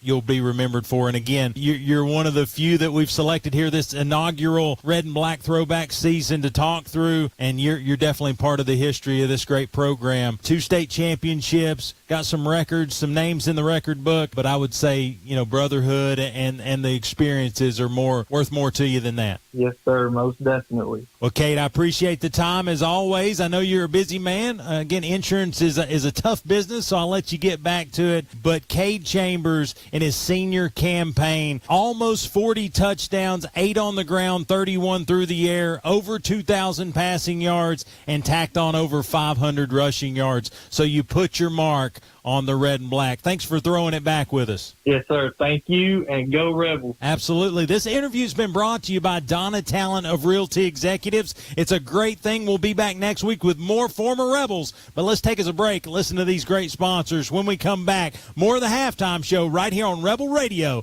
95.7 Duke FM. Pokies and Sports invites you to stop by their store to check out their amazing selection of school spirit gear. Need trophies, awards, or plaques for your team or business? Pokies has it all. Everything from sporting goods to screen printing, monogramming to laser engraving, and even letter jackets. Pokies represents all local schools with their selection and can create a personalized design. Since 1995, the Tinker family has been happily serving our local area with all its school spirit needs. Check out Pokies online at pokies.net or give them a call at 865-984-4355.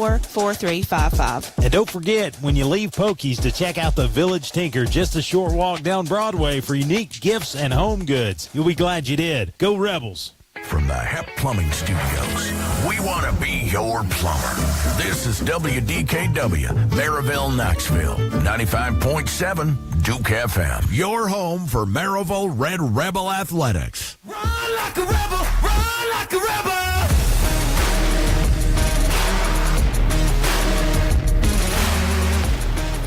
And welcome back to the Barnett Roofing Halftime Show right here on Rebel Radio 95.7 Duke FM. I'm Wayne Kaiser alongside Ben Metz. And with 3:30 to go here in the halftime show, Ben, the Marching Red Rebels did a great job wearing it out. But at the end of the day, it's been a fun night all the way around, kind of living up to the 100 years of Rebels, 35-10 on the scoreboard. Oh, I mean, just to tell you how good of a performance it was by the band, they were standing up while the band was performing. Then Steve Perry and Journey comes on the speaker, and everybody sits down. So that tells you. That tells you how solid that performance was. I got it. I'm with you. Looking around the area, obviously we know it's 35-10 here in favor of the Red Rebels, but around the area, what else is going on? So here's a halftime score, Union County 7, Alcoa 62. Second quarter score, Red Bank 10, Bradley 7. Halftime score, West Green 0, Eagleton 41. First quarter score, Heritage 20, Fulton 0. Second quarter score, Oliver Springs 7, Greenback 7. Halftime score, Bearden 0, Hardin Valley 10. Halftime score, William Blunt 16, Halls 9. And then second quarter score, Cleveland 0, Oak Ridge 21. So some interesting things going on within the region, Wayno. Definitely taking shape for sure. Definitely that Cleveland Oak Ridge game is one to watch. The Bearden game, and that's kind of an interesting dynamic in itself. But it's it is taking shape for sure. But both teams are headed back out to get warmed up. Farragut, the one that brought the full team out first. The other team. Rebels are kind of slowly trickling out. Coach Hunt coming out. Do want to give a shout-out to our great sponsors here. Give a rundown of our sponsor list. The Italian Apron, Ario Cheese Wagon, Windy City Grill, and Quinn Appliances game day sponsors. Stevenson Tire, Roger L. Newman, Barnett Roofing, Maryville Top Shop, Dickens Turf and Landscape Supply, Twin City Certified, Maryville Monument, El Jimador Mexican Grill, The Boyd Firm, Lee Franks of Volunteer Home Mortgage, Print FX, Denzo Manufacturing, Delosier Auction Company, His Ground, LLC, Donna Talent of Realty Executives, Pokies in Sports, and David's Abbey Carpet, Underground Connection Inc., and our Game of the Week, Junk Be Gone. But looks like Hippie's got our head man down there. Hippie, let's hear from the coach. Yeah, fellas, down here with Coach Hunt. Incredible on offense. I feel like they're trying to follow Torrey everywhere he's going, leaving a bunch of other receivers open, and Will's finding them, tearing them apart there. Defensively, I felt like we've done good, getting some pressure, just unfortunately not able to get the sack just yet. But what are you looking for in the second half? Well, we've got to play football. We haven't played football in the second half in the last two or 3 weeks, and urgent, with our first group. So we're going to have the opportunity to do that. Farragut's not going to quit playing. They get the ball right here. So, we got to get off the field and get a stop. But, keep spreading the ball on offense, run and pass and mix it up. And the biggest thing this half is energy. We got to play with energy, come out and try to take care of business. Sounds good. Thank you, sir. You heard it here first. Bring in the energy. Hopefully get a stop right here, and then, let our offense get back out there. I like it. It is a key point, though. This is the first time in a few weeks, 3 weeks to be exact, that the first team is going to take first reps here in the second half. Ben, how big is that? Yeah, and make no mistake, it is very big. It's huge. And make no mistake about it, Coach Hunt understands that this Farragut team has played us tightly the past couple years. So he's respecting that, and he's wanting to put the pedal to the metal here in the second half. Yeah, and again, I think he's very close on defense to being able to get in there, get Hobson down for a loss. And again, I think that combination of intensity, just keep that pedal down, and at some point we're going to get to him and get him down for sure. But again, get the stop here. Let's not think about what the next 24 minutes looks like. Let's look at what the next 3 or 4 plays look like. Yep. And how about that throwback speech by Kay Chambers, man? Wasn't that something? Well, I can tell you, Kay Chambers, he's always going to have a sweet spot in my heart just because that was the first year Rebel Radio started doing the Maryville games, and I feel like we were all thumbs that year, but they let us keep doing it, and we went through the season, and I'm sitting here, and I'm planning, and I'm like, hey, this is how we're going to do this, and this is what happens, and then we just won, and we won the next game, and we won the next game. T. Hodge gets hurt, has turf toe for 4 or 5 games. I'm like, what happens? All that happens is Parker McGill goes to Farragut and runs for 216 yards, and at that time breaks the single game record for rushing. So that season, in a lot of ways, had so much flavor, had so much heart, had so many good key playmakers that they'll always have a special place with us. I love that story he talked about. He talked right there at the Donna Talent Realty Executives throwback. He's the kind of player who puts his heart on the field, and apparently he's not afraid to shed a few tears off of it too. And the kid's special, 3,000 passing yards and 40-plus career passing touchdowns. I mean, what a playmaker, Kay Chambers. Yeah, and he's back in the community. He's with State Farm. This is not a plug for State Farm, but he does have an office here in town. And always, I think if it's an opportunity to help a Rebel, then I'm in favor of it. And he has got an office. I think he's with I'm not sure who his partner is, so I don't want to misspeak, but he has an office in town. Google him. Check it out on social media. He gives away a player of the game each week with his teammate there or with his office owner there. And so Kate Chambers back in town, but also living it up as a former Rebel. It's great to have him in the community, and it's also great to have Donna Talent. Buying or selling a home, trust Donna Talent at Realty Executives. I'm telling you what, Wayno, she is experienced, she's dependable, and she's always focused on your family needs. I'm telling you, she's a caring, compassionate person, and she knows what she's talking about. So if you're buying or selling a home, visit her at 1213 West Lamar Alexander Parkway in Maryville, or give her a call, 865-983-0011. That's Donna Talent. Yeah, Donna Talon of Realty Executive. She was the cover person for a realty magazine in East Tennessee in our local area. So she's not local good. She's good. Oh, she yeah. can do it at the big time level. And here's the deal: talent sells, right? That's right. So, and Donna talent sells. She does a great job getting houses moved. And if you're looking for one, she has a great way of finding it. So check out Miss Donna Talent of Realty Executive Associates. You can check her out on her socials, but then also you can give her a call, 865-982-0011. It looks like both teams are kind of heading to their sideline. So let's take our final break of this halftime. The Barnett Roofing halftime show has been a good one, but on the flip side of the break, the second half of the Junk Be Gone Game of the Week, where currently the Rebels lead 35-10 over Farragut. You're listening to Rebel Radio on 95.7 Duke FM. When it comes to home improvement, you want a winning team on your side. At David's Abbey Carpet and Floors, we bring championship quality to every room with hardwood, carpet, vinyl, and tile that look and perform like all-stars. Whether you're building or renovating, trust the hometown pros who've been serving East Tennessee for over 50 years. Visit us online at davidsabbeycarpet.com or check out one of our 3 showrooms in Maryville, Farragut, and Pigeon Forge to see how David's makes the difference.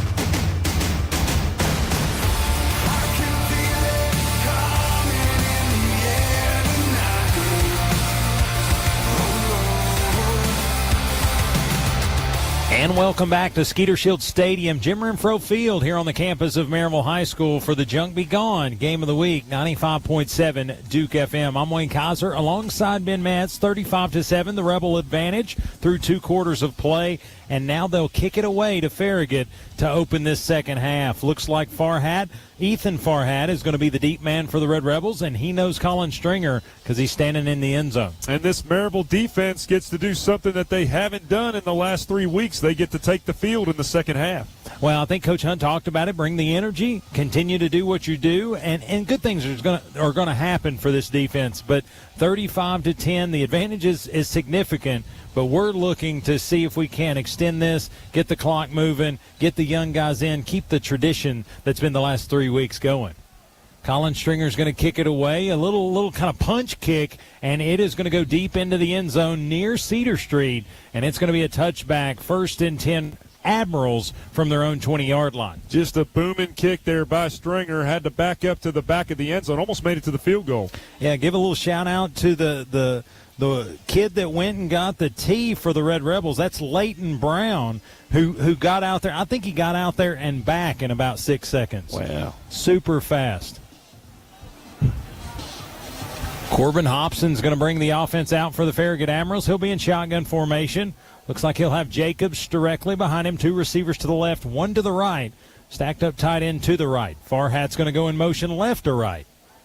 Hobson takes a high snap. Now he's going to give it to his backer. He's going to try to go off that right guard again. And that door is locked, young man. He is going to be a yard gain at best, 2nd and 9. Only their 13th attempt rushing the football. This time, number 44, Wyatt Wilbur, ends up making the tackle. And again, I'm not throwing any shade. Number 14, Nathan Jacobs, 5'11", 180-pound freshman. He continues to chop that wood. He hits the hole hard, but comes to a pretty immediate stop. They're actually going to give him 2 yards on the pickup, 2nd and 8. Corbin Hobson, similar formation. Now he's going to put number 45 in motion right to left. That's Aaron Heatherly. Corbin Hobson takes the shotgun snap, going to hand to the backer again. Max Sear comes through there untouched, and he's going to catch him from the backside and drop him maybe for a yard loss. That was a post-snap read, but he made his read before he looked at Max Sear. Max Sear set the edge there, comes in, makes a big tackle. Yeah, looks like they're going to call it no gain. They're going to give him forward progress back to the line of scrimmage, so 3rd and 8 upcoming. You talk about Nathan Jacobs and how he's really taken on that running game for Farragut. Charlie Noble was the starter last year, and coming into this season and coming into this ball game, Nathan Jacobs, 51 carries for 160 yards and a touchdown. And Farragut needs 8 yards to get the first down. They're working toward the Don Story Athletic Center in their own territory at their own 22. Hobson takes the shotgun snap, 3-step drop, flips it over. Going to get it to Farragut. It's going to get the first down across the 35-yard line. Little crossing route, Ben, across the 35, and Farragut is going to be down at the 38-yard line, but enough for a first down. Well, he saw the blitz coming from Wyatt Wilbur on the right side from the back end there, and he decided to throw to the left side of the field, this time on the post route. Chase Tucker makes the tackle. Fresh set of downs for the Admirals, 1st and 10 from their own 38-yard line. Hobson quickly breaks a small huddle. 2 receivers to the left, 1 to the right. Very similar formation most of the night for Farragut.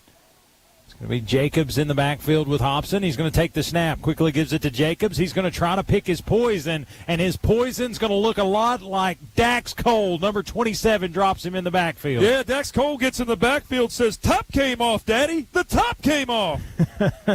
Junior. Well, I can't say any of the rest of that line. So if you know, you know. That's a Smoking a Bandit quote. Yeah, for sure. 2nd down, 11 yards to go. Farragut dropped for a loss there on 1st down. Big tackle there by Dax Cole. Corbin Hobson in the backfield. It's going to be Jacobs right behind him. Looks like he's going to flip it out to Farragut. It's going to be nearly dropped, and actually they're going to say it did touch the turf, and Farragut is going to be an incomplete pass, 3rd and 11. Well, I know we just called his name, but Dax Cole able to work his way off the gap assignment, get to the perimeter, and cause some corruption over there for Farragut. And looks like Farragut heard an inspirational message possibly from Dax Cole. They didn't seem to agree on it, but they did separate before any laundry was removed. But they'll get back to the line of scrimmage. Corbin Hobson, he'll have a similar formation. 2 receivers to the left, 1 to the right. Jacobs right behind him. He's going to look to take a 2-step drop. He's going to look to throw the football. Going to get it to number 45. He's going to get the first down and more. Get into Rebel territory, down across the Rebel 45, down to the Rebel 43. That's Aaron Heatherly, number 45, the tight end. Yeah, Heatherly able to make a button hook right there, right in between Mason Ball and Bryson Barrett. Come down with a football underneath and get the first down for the Admirals. They're able to find a seam for sure up the far hash, and looks like Heatherly, 6'3", 225, the junior, seems to be a nice security blanket for Hobson. Haven't used that guy a lot tonight, but he's got 6 catches for 67 yards, a touchdown on the season coming into tonight. Under 9 minutes to play here in the 3rd. Rebels still lead 35-10. Now they're going to hand it off yet again, and Nathan Jacobs, that one still doesn't work. He's going to lose 2 yards on the play. It's going to be 2nd and 12. Coach Courtney continuing to try that run on the first down there, and it's the gap assignment execution by Dax Cole, Wyatt Wilbur, Ryan Henry, and company. Looks like the yellow flag thrower launched. We'll see what Hippie's got down there. Yeah, it was a personal foul on Maryville after the play, so it's like a little extracurricular activity. Yeah, not going to pay off well here. So what was going to be 2nd and 12 is going to turn 1st and 10 as they'll march it off, and it'll next time by be at the Rebel 30-yard line, Ben. Coming into the ball game, opponents had 3 more penalties for 24 yards than the Red Rebels. Quickly, Hobson gets down there, no huddle. Going to have a wide man to the left, looks like to be Garfield, one guy to the right. And Jacobs directly behind Hobson. He's going to take the snap, hands it to Jacobs. Jacobs going to try to go guard. The ball's going to come out. Do the Rebels turn them over right here? And it looks like they do. Coming out of the pile is Bryson Barrett, and he says, mine, mine, mine. A Delosier Auction Company defensive stop turns them back. Should have had a lid on that sippy cup.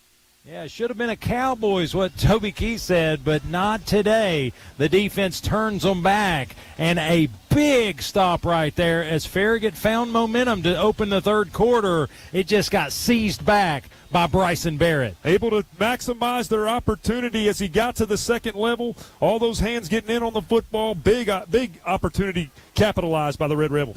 And quickly out there on offense is Will Jones. He's going to be deep. It's going to be basically like a touchback. He's going to start from his own 20-yard line. He'll have dual back sets. It's going to be Babley and Beaufort in the back, BB in the backfield. And Will's going to take the shotgun snap. He's going to give it to Beaufort. Beaufort's going to go left, and he's going to go off guard, get ahead forward, get 6 yards on down. It'll be 2nd and 4. Torrey Beaufort scampered to the right, and everybody came with him, gave Babley a lot of lane there. Really good blocking on that left side there by Brody Smith, able to open up that lane, and good run, second down and manageable. 2nd and 4 as we're under 8 to play here in the third quarter. Rebels lead 35-10 over Farragut. Will Jones will have a single back set directly behind him with Cohen Babley. He'll have 2 receivers to the right, 1 to the left, and a stacked up looks like, I think that's going to be Jamerson to the left of the formation. Beaufort in motion is going to go right to left. Will Jones takes the shotgun snap, 3-step drop, steps up in the pocket, pulls it down, calls his own number, 35-40, 45-50, 45-40, 35-30. Will Jones says, I'll do it myself. 10-5, touchdown. Hoist the big guy up. And Will Jones just showed the wheels and spun out of a sure tackle in the backfield to run a huge run, a 74-yard touchdown scamper. Will Jones housed it. Touchdown Rebels. Got to that 40-yard line and made an initial cut towards midfield, and when he made that cut, he found an extra gear. Big touchdown run there by Will Jones. Yeah, he was like a full tilt dragster. He got halfway down, the front tires came off the ground, and when they came back down, he found the end zone. Touchdown Rebels, and the Denso scoreboard now reads 41-10 in favor of the Rebels. Hudson Jamerson looks to add the PAT. High snap, hold is down, kick is up, and kick is good. And with 7:20 to go here in the third quarter, Rebels strike first in the second half, 42-10 over Farragut. You're listening to the Junk Be Gone Game of the Week, 95.7 Duke FM. Are you facing the challenge of burying piping, wires, or conduits underground? Here's the game changer, Underground Connection. The underground drilling and boring experts since 2005. They do directional boring, the method of choice when traditional trenching isn't feasible, or when you desire minimal surface disturbance. Your go-to team for all commercial and residential underground drilling work, including rock, is Underground Connection. Fully licensed, insured, and proudly TDOT and gas approved. Call now, 865-406-4127. Don't let traditional trenching hold you back. Call 865-406-4127 or visit undergroundconnectioninc.com. You'll be glad you did. Hello, Winnie, Winnie, Winnie, Winnie, Winnie. Hello, Winnie, Winnie, Winnie, Winnie, Winnie. And welcome back to the Junk Be Gone Game of the Week, 95.7 Duke FM. The lights are bright here at Skeeter Shield Stadium, and Will Jones found them. The bright lights found Will Jones tonight. A big-time 74-yard run, scoop, and score for Will Jones as he looked downfield, wanted to throw the football, Ben, and just saw a ton of green grass on Jim Renfro and then found the end zone on the other end. Well, he's a guy who can run the football, and you have to respect that. He's a guy who can put up those rushing numbers, put up those rushing touchdowns, and you see right there, it really causes fits for the linebackers. And you know, I thought it's very much a tale of kind of psychological warfare, if you will, because Farragut driving, turn it over, and after about a minute and 4 seconds, Will Jones puts 7 more on top. It's a great job by the entire offense, but Hobson's back out there. He's going to get out there. Looks like Collier's in it, running back. That's going to be number 26 on the carry, and they'll say looks like a yard pickup on first down. It'll be 2nd and 9. Trying to get something going in between the tackles there. Again, Dax Cole, 27 in on the tackle. And just to let everybody know at home, that last Rebel touchdown did make it a 32-point advantage. So by TSSAA rules, the only thing that'll stop this clock from here is a Farragut score, a timeout, or an injury. And like Tracy Lawrence says, time marches on. He sure does. Corbin Hobson's going to move the running back to his left hip pocket. 2 receivers to the right, 1 to the left. Takes the shotgun snap, looks right, going to throw right. Intended receiver is going to be, looks like he had his back completely to the official. They're going to call it a catch. That's going to be Farragut. Pickup of 2 on 2nd down. It'll be 3rd and 6. Rebels in cover 2 right there, zone coverage, and the tackle was by Jackson Rutledge. His assignment was out there in the perimeter. Again, Farragut probably caught it about 6 to 8 inches off the turf. May have trapped it, but no call there. Not a good visual from really anybody on the field. So call to catch, 3rd and 6. Keep playing. They're going to move the running back to the left hip pocket of Hobson. 2 receivers to the left, 1 to the right. Takes the snap. 3, 5-step drops. Going to have to flush it. Intended for, looks like Farragut. No, that's going to be intended for number 24. That is going to be Charlie Noble. And he is going to let it fall to the turf, incomplete, 4th down. Pressure came from the linebacker, number 20, Mason Ball, on the outside blitz there. Dax Cole stayed back and caused fits on the reception. Interesting that they did not go back to the crossing routes that gave them success in that first opening series. Just really changed their identity in that turnover, 3 and out on their second possession of the second half. Yeah, that and going back to that run up the middle, it hasn't been there all night, and it's cost them some downs early in the drive. 4:20 to play here in the third quarter. Punt is away. That is going to be Melindley, and it is going to take a Farragut bounce and roll inside the Maryville 40 and come to rest at the Maryville 38-yard line, where Will Jones and company will bring out the offense. Ben, this has been I say Will Jones and company, but really I think Coach Hunt and that offensive staff, they're playing Xbox right now. They've got a lot of pieces to work with, and Will Jones just happens to be the main joystick. Well, Coach talked about it. He wants to try to create as many options as possible for the defense. Well, it's not going to be Will Jones leading this offense. It's going to be Tyler Sigmund in at quarterback. It's going to have 2 receivers to the left, 1 to the right, and looks to be Cam Porter directly behind him. Sigmund's going to take the snap, play action, rolls the pocket to the right, flips it out to J.T. Allen, and J.T. Allen gets ahead for maybe a yard. Nice little sure-handed catch by J.T., and he's going to pick up a yard on first down. It'll be 2nd and 9. J.T. Allen, he is a 6'4", 230-pound sophomore. Had a deep route out here down the sidelines to open up that perimeter route. Luke Dunkel in on the tackle for Farragut. Quickly back to the line of scrimmage. They're going to have 2 receivers to the left, 1 to the right. Stacked up J.T. Allen to the left. Cam Porter stays in at backer straight behind Tyler Sigmund. Sigmund takes the snap. Now he's going to hand it to Porter. Porter's going to try to go left. He's going to get the 40-yard line and fall ahead forward. They're going to give him the 42 forward progress. It's going to bring up, looks like 3rd and 6. 2:45 to play in the third. Rebels lead 42-10. Nothing going in between that left guard and the center, so he had to work his way in between the left tackle there. Tackle made by number 16, Noah Hagg. Looks like new receivers into the game, Ben. Calvin Stinson in, the 5'9", 165-pound junior in it at one of the receiving spots. Kevon Carter in number 3, a 6', 155-pound junior. He's going to look to the sideline. Sigmund updates the line of scrimmage. Updates his running back. Now getting shotgun. Looks to take the snap. He'll take it. Flips the ball. He's going to look to roll the pocket. Now it's going to collapse on him, and he's going to be sacked for a big loss. Sacked back at the 35-yard line. Call it the 34-yard line.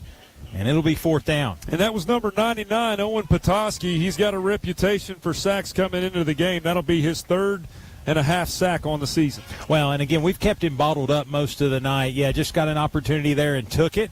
But it will be 4th down for the Red Rebels, and Hudson Jamerson will go out in pump formation. 1:40 to go here in the third quarter. This thing will not move, or will not stop moving, and it's draining away on us. Hippie hips, first punt of the night for Hudson Jamerson. Again, first time he's not had a T in front of him. What's it look like down there? Yeah, I think he's going to do that little lovely rollout punt. He booms another one. Oh, wow. Look at that. I think Farhat said it's a bird, it's a plane. It's a Hudson Jamerson touchback, and he punted it from about the 23-yard line. It was a perfect spiral coming off his foot, and it just continued to climb as it made midfield. And when it bounced past the 25, it just kept rolling into the end zone. Yeah, I think it's one of those that spiral kind of started to lean, and when it came down, took a forward roll, and then it shot out like a cannon. But I think I think that was a 66-yard punt from the line of scrimmage, but with him being back behind the line, probably about 71. I could never make a ball spin like that off my foot. I got too many notches on the top of it. I can't make it spin out of my hand like that. But we're under 40 seconds to play here in the third quarter. Hobson quickly gets out there. Still the ones out there for Farragut. Some replacements in for the Red Rebels. Hobson looks to throw the football. He's going to go deep. He's going to have a man, and it is going to be in and out of the hands of intended receiver number 2. That's going to be Harrison Smith 5'10", didn't have go-go gadget arms, and it was too far for Harrison. It is going to be incomplete, second down. Dropped 4 deep into the back end, Maryville, and number 36 in on the coverage, J.D. Melanson. And the clock is going to continue to roll. Hobson's going to start trending toward the Farragut sideline, and that's going to be the end of the third quarter here, the Junk Be Gone Game of the Week, where the Red Rebels will carry a 42-10 advantage to the fourth quarter. You're listening to the Junk Be Gone Game of the Week on 95.7 Duke FM. Do you have stuff you need gone? Then give a buzz to Junk Be Gone. That's right, your local family-owned junk removal team has been serving Blount County for the past 20 years. Opened in 2005, the same year George Quarles and the Maryville Rebels brought home a state championship. Just like the Rebels, they know what it takes to stay number one. Hard work, dedication, and giving your best every single day. At Junk Be Gone, you name it, they'll remove it. So whether it's a little clutter or a big teardown, remember, go Rebels, go Junk Be Gone. When there's stuff that you want gone, give a buzz to Junk Be Gone. This is head coach Derek Hunt. You're listening to Rebel Radio, 95.7 Duke FM. Go Rebels. And welcome back to the fourth quarter here. Junk Be Gone Game of the Week, 95.7 Duke FM. Rebels lead 42-10, and Skeeter Shield Stadium just turned red here, Ben Metz. What a beautiful night here in Maryville. I told you, this is the reason why it's such a special night. 100 years of Maryville football and just a great celebration. Yeah, and they're celebrating a 32-point advantage here. The student section got their phone camera lights on. Even Farragut student section's taking part here. But it's been a fun night for sure. End of quarter stats brought to you by His Ground LLC. Maryville so far 32 offensive plays, 368 total yards of offense. That's 17 rushes for 233 on the ground, 135 passing yards on 12 of 15 passing. Corbin Hobson's going to stay in. He is going to hand the football off on second down, and it is going to be number 43 in there on the tackle. That is going to be Tipton McCoy with the rip down. Yeah, how about Tipton McCoy going, stop Choppy Burr there in the backfield. Love it, Tipton. And the running back was Charlie Noble, who paid the price.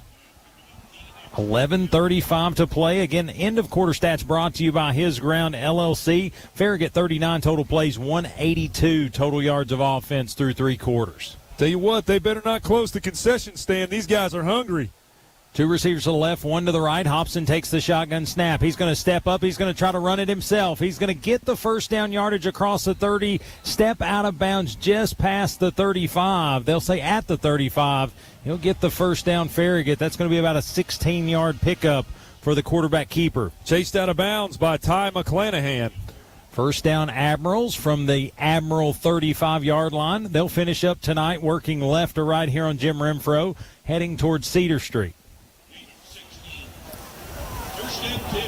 Hobson's going to look over the defense, kind of updates the play. Two receivers to either side, running back directly behind him.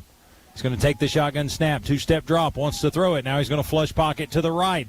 He is going to continue to flush. Now he's going to throw it downfield. Intended receiver number 7. That's going to be Ethan Farhat, and it is going to be incomplete. Good to see number 24, Bo Wise, back out there. He causes the pressure on Hobson, makes him throw the ball away.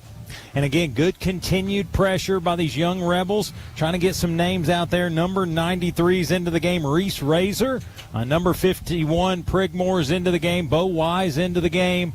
You look at Kevon Carter's into the game at corner. 16, Will Elder into the game at safety. So a lot of young guys getting some looks. 10 minutes to play in the game. Hobson's going to have trips to the right. He'll take the high snap. Now he's going to hand it off to his backer. That's going to be number 14. That is going to be Nathan Jacobs.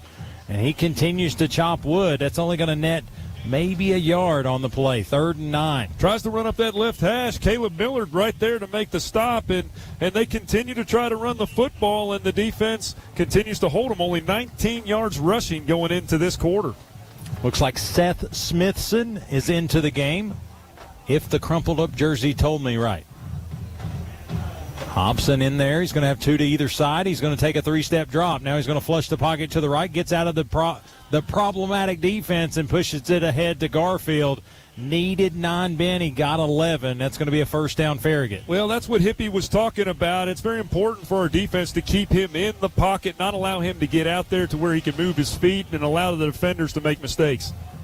Yeah, just really Hobson in this situation, he wants to have something positive to take away from Jim Renfro Field. And I tell you, it's Garfield. It's Max Garfield. That's what it is.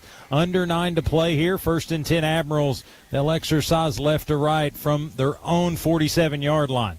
Takes the shotgun snap, play action, rolls the pocket to the right, throws right. It's going to be number 45. That's going to be Heatherly, and he's going to get into Rebel territory down to the Maryville 46.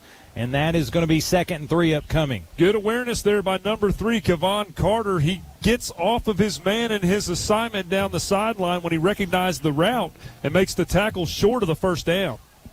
Looks like into the game for the Red Rebels. Number 42, Preston Bates, into the game at looks like outside backer. Got number 16, Will Elder, in the back end. And Corbin Hobson, same usual suspects. 2 to the left, 1 to the right. Hobson takes a deep drop. He's going to look to throw left. Got a man. That's going to be Farhat, and he is going to toe tap the sideline and step out of bounds at the Rebel 29-yard line. It's going to be another first down. Deep out route, found some green grass in the zone coverage. Number 42 gets credited for the push out of bounds. That's Preston Bates. Winds picking up here at Jim Renfro Field, blowing towards Cedar Street. A little left to right breeze. May have helped to get to Farhat that time. Trips to the right, 1 to the left for Hobson. He'll have straight away behind him number 14, kind of the main back tonight, Nathan Jacobs, the freshman. It's going to be a high snap, but this play will go dead before it gets started. Maybe Farragut got a head start on this one. Flag came from the line judge. Hippie, what do we got? A false start there. Let's take about. Who do you want? Looks like they marked that off. I'm not sure. Against the Red Rebels, so it looks like it's going to be offsides against the Red Rebels. That's going to be brought to you by Underground Connection, Inc. What was 1st and 10 will be 1st and 5. 6:48 to play here in this final stanza. Hobson takes the snap. He's going to look to throw it. He's going to throw it to the end zone, and it is going to be intended for number 2, Johnny Jacobs, but looks like he pulled up at about the 3-yard line and grabbed his hamstring, so he went down, and all of a sudden all the focus turned to Johnny Jacobs. Looks like he may have pulled something headed into the end zone. Hate that for that young man, but a rocket throw by Hobson. Yeah, and great coverage and great game plan by Coach Ryan Talent and Nick White. This one, Kevon Carter and Will Elder in on the coverage. They're defending those corner routes all night long with safety help. Hippie, looks like on that final cut from Johnny Jacobs, it just really had the hamstring getting a bind there, buddy. What'd you see down there? Yeah, he was trying to stretch out to try to make the catch, and you can just tell. Went for the hamstring and just pulled up. Yeah, I hate that for that young man. Again, this is a Farragut team that has some athletes. They're continuing to work, and credit the coaching staff and Coach Jeff Courtney for pushing his guys to play 4 quarters of football when realistically this game's in hand for the Red Rebels. But I hate to see a guy go down like that. Johnny Jacobs, 5'11", 175-pound junior, and going to be a good player for a couple more years, or for another year at least, for the Farragut Admirals. Wish him the best. Let's take us a break, listen to one great sponsor. When we come back, more of the Junk Be Gone Game of the Week. Rebels lead 42-10 over Farragut. We'll be right back. Inspired by the heart of Italy, experience the Taste of Blunt award-winning The Italian Apron, where culinary passion meets timeless tradition. The Italian Apron is your premier destination for authentic Italian meals and homemade pasta. From bustling farmers markets to serene storefront shopping, The Italian Apron will bring you close to Italy's rich heritage and vibrant culture. Explore the convenience of shopping online or immerse yourself in the authentic Italian marketplace experience at La Cucina, the Italian Apron Marketplace in Maryville at 331 Whitecrest Drive. Join the Italian Apron community on Facebook and Instagram today. This is Kay Chambers, quarterback of the 2019 Red Rebels, and you're listening to Rebel Radio on 95.7 Duke FM. Go Rebels!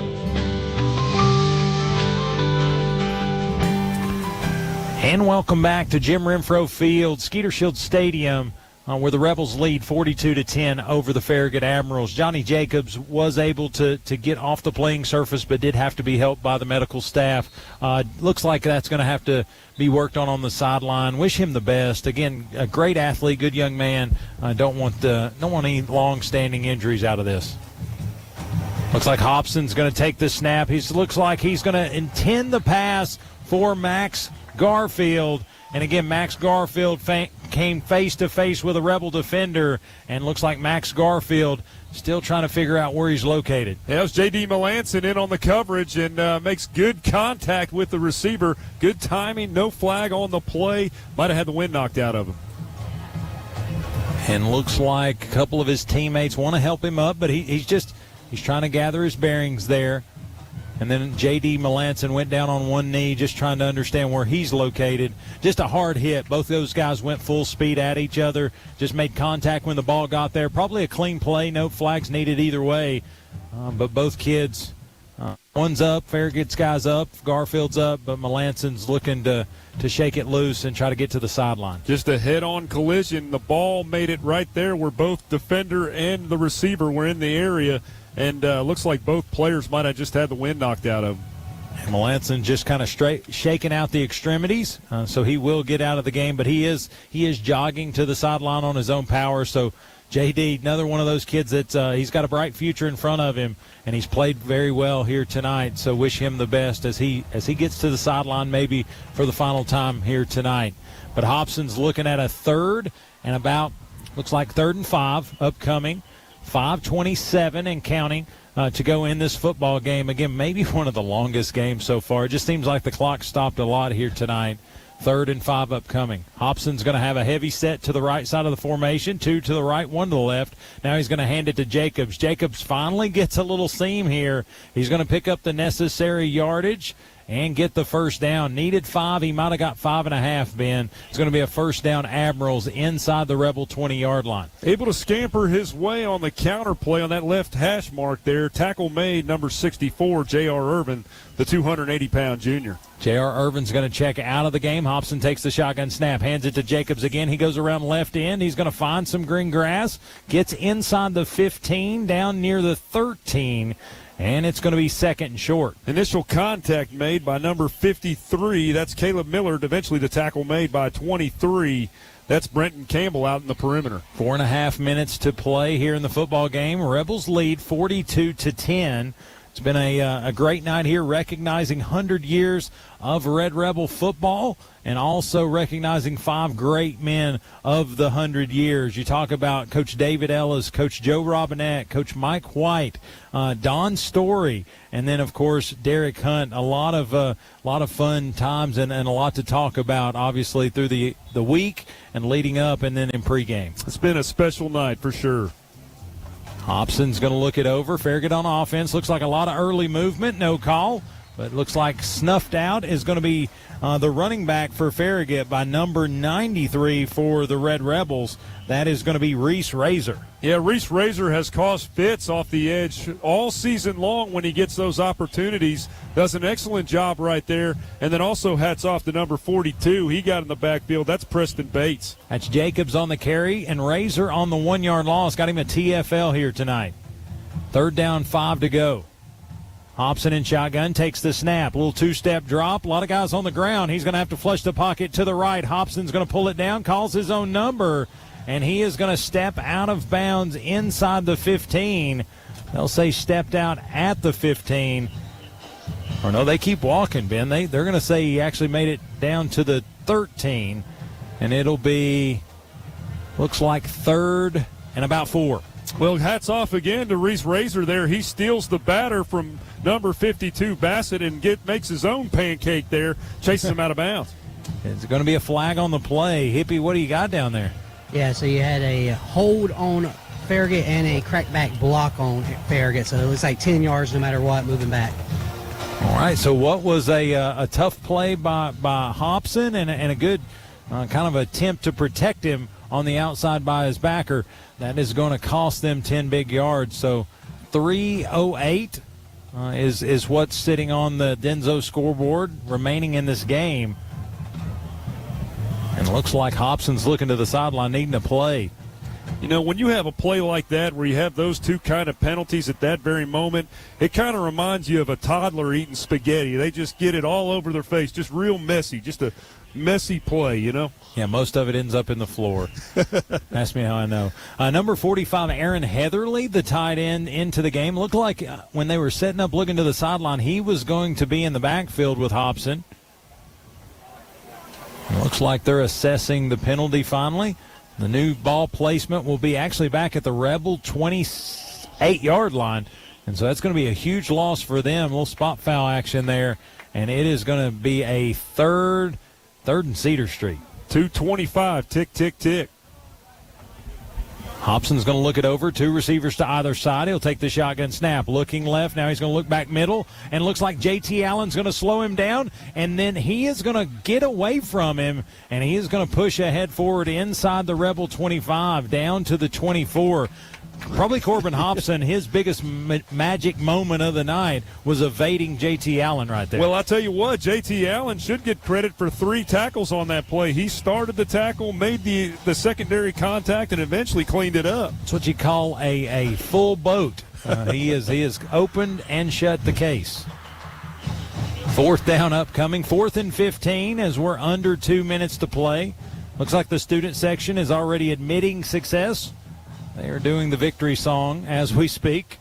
Minute and a half to play.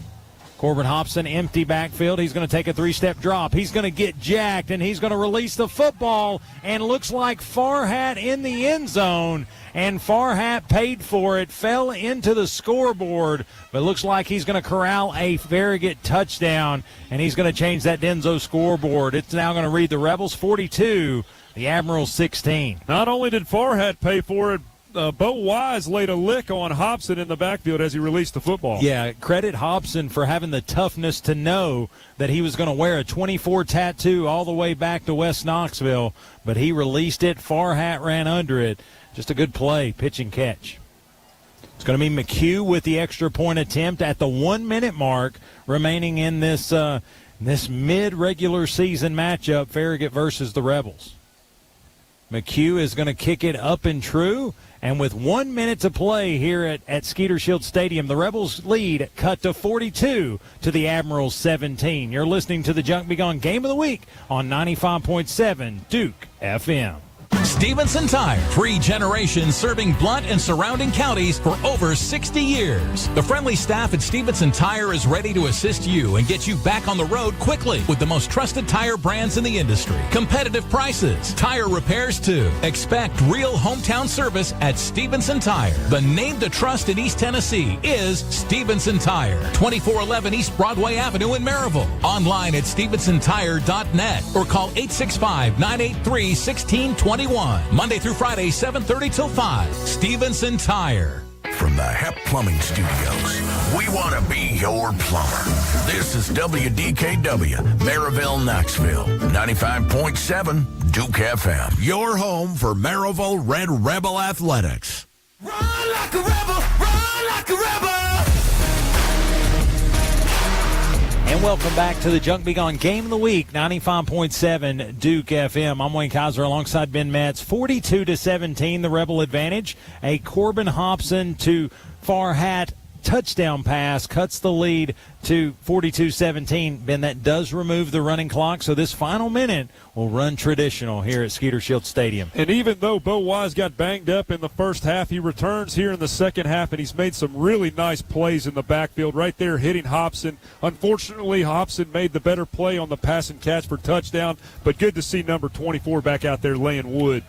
Yeah, for sure. Yeah, never like to see a Rebel go down, but to see him get back in the same game, that tells you that things are bright, things are good for him. So yeah, and Bo Wise is the reason he gets dinged up here and there is he's an all gas no brakes kind of guy. There is no light hit when it comes to Bo Wise. Looks like this is going to be returnable, and it will be taken by the Red Rebels at the 6-yard line, ahead forward to the 15, and looks like Farragut might have went a little high on the hit. We may get some fresh yardage there. I think you're right, Wayno. 21, Logan Wright in on the tackle. Trying to get the up man that returned that. Looks to be number 23, Brenton Campbell. And let's go down to Hippie. Hippie, was it a face mask, buddy? Yeah, when Campbell tried to make that spin move, they grabbed his face mask. That's what brought him down. So give us 15 yards up ahead. Well, a touchback gets you to the 20. A return to the 15 and 15 yards on a penalty gets you to the 30. Checkmate. Yeah, I'm watching Ken to make sure that's accurate because I know how your math is. Yeah. I mean, hey, Ken agreed with me. Let's mark this down. 41 seconds to go here in the football game. Tyler Sigmund out there at the controls. He'll be in shotgun formation, takes the snap. He's going to hand it to the backer. That's Hayes Davis. Hayes going to go across the left guard, and he is going to pick up a couple yards, gets out to the 32-yard line, and looks like they're going to head to the midfield stripe. And as the clock finds its way to 0, it's at 17 at the moment. For the 100th time in the Coach Derek Hunt era, the Red Rebels greet their opposition at midfield after a big Red Rebel victory. At the midpoint of his 9th regular season as the head man here at Maryville, congrats, Coach, on 100 Red Rebel victories. Let's take a break, reset, and look to put a bow on this one in the Dickens Turf and Landscape Supply postgame show. Final score from Maryville High School in the Junk Be Gone Game of the Week. The Red Rebels 42, the Farragut Admirals 17 on 95.7 Duke FM. Looking for your next flavor obsession? Say hello to REO Cheese Wagon, Maryville's gourmet grilled cheese legend and Taste of a Blunt award winner. Catch their food truck 7 days a week or swing by the cafe Monday through Friday, 10 a.m. to 3 p.m. and Saturdays, 8 a.m. to 3 p.m. at 429 West Broadway for the perfect breakfast, brunch, or lunchtime hangout. Sip on locally loved coffee and specialty teas and don't miss their new community event space, ready for your next gathering. Follow the Cheesy Magic on socials or visit reocheesewagon.com, where dreams are grilled to perfection. For over 40 years, Roger L. Newman Company Heating and Cooling has been East Tennessee's trusted name in comfort. Right now, get up to $800 in rebates on high-efficiency heat pumps, plus 60 months of 0% interest financing. Want year-round peace of mind? Join their Service Plus Maintenance program for priority service and exclusive repair discounts. Call 865-982-5446. That's 865-982-5446. Or visit RogerLNewmanCompany.com. Roger L. Newman Company. Locally owned, quality driven. That's 865-982-5446. Whether it's Friday Night Lights or Saturday Showdowns, Blount County knows that Windy City Grill is your game time headquarters for big time flavor with a Chi-Town twist. Stop by and fuel up with their top shelf wings, burgers, Chicago-style dogs, or that mouth-watering Italian beef sandwich. Bring the whole crew out to 2641 US 411. Proud supporters of Maryville High School athletics. That's Windy City Grill, a taste of Chicago with a little Southern charm. That's a wrap for the Red Rebels. And now it's time for the Dickens Landscape Supply postgame show. We'll run through a full game recap, check the final numbers, and bring you the latest scores from around the area. Stick around. There's still plenty of football to talk about right here on 95.7 Duke FM.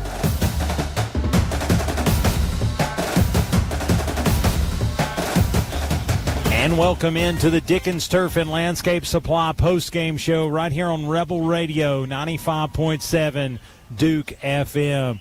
The 100th victory in the Derek Hunt era. It's a milestone that I think a lot of coaches strive for, want to get to, and a couple coaches have done it here at Maryville. And now Derek Hunt etches his name in that list of guys like George Quarles. You look at guys like I think Ted Wilson got to 100. It's just it's a short list, and he's on it. He's a heck of a coach, a better man. Congrats to our head coach, Derek Hunt. Yeah, Derek Hunt has done a lot for us. He supports us. He takes my phone call, which is a really strong thing in my book, and, of course, puts up with me each week to do a coach's interview, talk to us at halftime, and then sit down with us on Wednesday night for the Red Rebel Rundown. Obviously, this win is for Team 100. It's for the 2025 Red Rebels. It's for this group of seniors.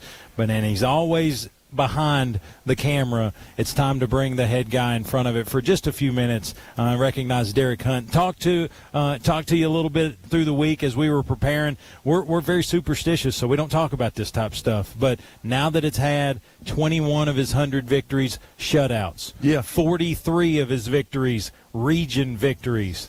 7 region championships, 2 state championships in just his 8 complete seasons and halfway through season number 9. There's a lot of coaches that are in their 9th season that haven't coached in 100 games. 85% win percentage, 3rd in Maryville High School history, all-time wins behind Corals at 250, Wilson at 146, state champion 17 and 19. I mean, this guy is a proven winner. Yeah, and he's Maryville made. He came through the program, played for Coach Joey at the Southerners, played at the junior high, played for freshman football with Coach Mike White, and then now he's led his football teams to 100 wins and a 4-1 record here in year 100 of Maryville High School football. But a big win, and again, Coach wouldn't want me to spend much more time than that. We'll obviously break that down and rip that Band-Aid right back off Wednesday night at the Red Rebel Rundown. But this win tonight means a lot for this program, for this current year's team as well. 42-17 victory over Farragut, 3-0 in region play, a stranglehold on the midseason mark for Region 2 6A. Ben, what do you say about the Rebels? Yeah, and it's how they're doing it, Wayno. They're doing the running game now. 235 rushing yards to the 135 passing, so it's hard to defend against this team. And then on the defensive side of the ball, they only allowed 50 yards rushing by Farragut tonight, and they got off the field in 6 of 12 opportunities on 3rd and 4th down. And let's talk a little bit about Bryson Barrett's fumble recovery. That really kind of turned the light switch on and had that clock going. Turn the tide for sure. Talk about end-of-game stats brought to you by His Ground LLC. Maryville final stat, 33 offensive plays, 370 yards of total offense. That's 18 rushing plays for 235 yards, 12 of 15 passing for 135 passing yards. You look at it individually, Will Jones led the rushing category. That big rip kind of bolstered him to the top of that list. 2 carries, 77 yards and a touchdown. Torrey Beaufort, 4 for 69 and a touchdown. Cohen Babley, 5 for 67 and a touchdown. And then Cam Porter, 4 for 19. Brenton Campbell, 1 for 9. And Hayes Davis, 1 for 2. Well, that's going to be Mr. Dave Campbell down there giving us the salute. I always want to give him a shout-out. Great supporter of Rebel Radio. Well, you talk about this coaching staff and their ability to make in-game adjustments. Early on in the first quarter, we saw a lot of Cohen Babley. He scored a touchdown. Torrey Beaufort was making plays, a lot of razzle-dazzle going with him. And then, boom, they switch into the second quarter, and they do Julian Douglas. All the attention in that back end and with the linebackers was on Babley and Beaufort, and they couldn't adjust in time, and Julian Douglas just went to town. Yeah, passing yards, Will Jones was 11 of 14 passing, 134 yards, 3 touchdowns. Tyler Sigmund only put it in the air one time, but he was 1 of 1 for 1 yard. Pretty good efficiency there. And then in the receiving category, Julian Douglas led the way. 3 catches, 74 yards, 3 touchdowns. Torrey Beaufort, 3 catches for 26 yards. Hudson Jamerson, 2 for 23. Wyatt Wilbur, 1 for 11. Cohen Babley, 1 for 1. And J.T. Allen, 1 for 1. Yeah, only 1 explosive play for a touchdown in the Bearden game. No explosive plays for a touchdown in the Cleveland game. And then tonight, 3 explosive plays. And the definition of that is a touchdown of 30 yards or greater. So capitalizing on explosive plays to put the opponent behind and keep them behind.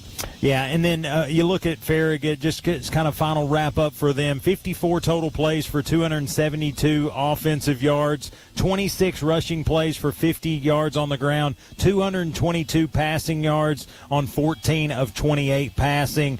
They did have that fumble turnover there, but leading the way rushing was Nathan Jacobs, 16 carries for 27 yards. Corbin Hobson right behind him, 3 for 22. And then you look at receiving, it was Max Garfield's night. 4 catches, 104 114 yards and a touchdown, and Ethan Farragut, 8 catches, 82 yards and a touchdown. Definitely the go-to guy for Hobson was Farragut, and he got some tough yards early and got it rewarded at the end of the game with the touchdown. Well, I think Coach Courtney did a really good job of working his quarterback out towards the perimeter and getting outside of the pocket, and then finding Garfield and Farragut throughout the evening. That caused some fits for our backers, but we made those adjustments, and like I said, hats off to Coach Talent and Coach Smith on the coverage in the back end. They were able to protect against those corner routes all night long with safety help. And we'll have a ton to go over this week. Obviously, Derek Hunt's 100th win, and then win number 4 here for the 2025 Red Rebels. But let's take a break, listen to these great sponsors. When we come back, we'll get final scoreboard updates from around the area. We'll locate our PrintFX player of the game, have that interview, and close it out for what's been a great night honoring 100 years of Red Rebels and recognizing 100 victories for Coach Derek Hunt. You're listening to the Dickens Turf and Landscape Supply postgame show on Rebel Radio 95.7 Duke FM. Locally owned Barnett Roofing, your hometown roofer for 20-plus years. Serving all of Maryville and surrounding areas. Certified as a GAF Elite Master Roofing Contractor, Barnett Roofing continues its reputation for attention to detail, fast service, and unmatched professionalism while offering you affordable roofing solutions. Call Barnett Roofing for free roof inspections, roof repairs, or to compare any quotes. Barnett Roofing, proudly serving their friends and family in Maryville and Blount County. The most affordable and dependable roofing company in the area, Barnett Roofing. Maryville Top Shop is your local source for just about every countertop you can imagine. You must see their new 12,000 square foot indoor slab warehouse to believe it. Maryville Top Shop is your one-stop shop. Get everything you need for the install. An East Tennessee leader in making your dream kitchen and baths a reality. Multi-generational and family-owned since 1986 with a dedicated team of design experts to guide you through your personalized experience. Discover Top Shop before you buy anywhere else. You'll be glad you did. Visit MaryvilleTopShop.com. Proudly offering well-worn cabinets. Yep, it's that time once again. It's football time in Tennessee. Hello, friends from Twin City Certified Used Cars, Trucks, and SUVs. If you're in the market for a like-new pre-owned vehicle, let Smiley Riley and Twin City Certified in Maryville be the choice. Over 600 pre-owns to choose from. It's auto buying made easy. 865-980-2600 or click TwinCityCertified.com. Twin City Certified in Maryville. It's the quality you deserve. Get low when the whistle go. And welcome back into the Dickens Turf and Landscape Supply postgame show right here on Rebel Radio 95.7 Duke FM. 42-17 the final here at Skeeter Shield Stadium in favor of our Red Rebels. 4-1 on the season. Farragut will head back to West Knoxville at 0-5 on the season. Yeah, what an excellent evening, offensively and defensively, continuing to be explosive on offense, and the defense shutting down their opposition. Again, 42-7 takes the Red Rebels to a 4-1 record. More importantly, 3-0 in region play. Ben, halfway point of the season, 4-1, 3-0 in region play. Got to be happy if you're the Red Rebels as far as postseason opportunities and really controlling your own destiny. Yeah, with only 3 more opponents in the region, you've really kind of established yourself as the lead dog, so to speak, in the region. Yeah, you're big dog for sure, no doubt about it. But what's going on around the area? Obviously, some games may still be in progress, but what's our final scoreboard review? Here's the final score: Union County 13, Alcoa 69. The final score: Red Bank 10, Bradley 21. A final score: West Green 15, Eagleton 47. By the way, Eagleton. Fourth quarter score: Heritage 27, Fulton 12. Fourth quarter score: Oliver Springs 21, Greenback 14. Fourth quarter score: Bearden 7, Hardin Valley 24. Third quarter score: William Blount 16, Halls 21. And then a final score: Cleveland 7, Oak Ridge 35. So just a lot of games yet to be decided. Looks like about half of our slate is getting close to being a final. But let's kick it down to Hippie. Hippie, obviously a big-time win for the Red Rebels. Big-time win for Coach Derek Hunt. His 100th at the helm here at Maryville. What'd you take away from tonight's win? Not necessarily like just kind of the coasting second half, but saw a lot of young guys in there and getting meaningful minutes. Seems to be a trend this year. Yeah, I mean, we discussed about having a running clock. That was one of the keys, right?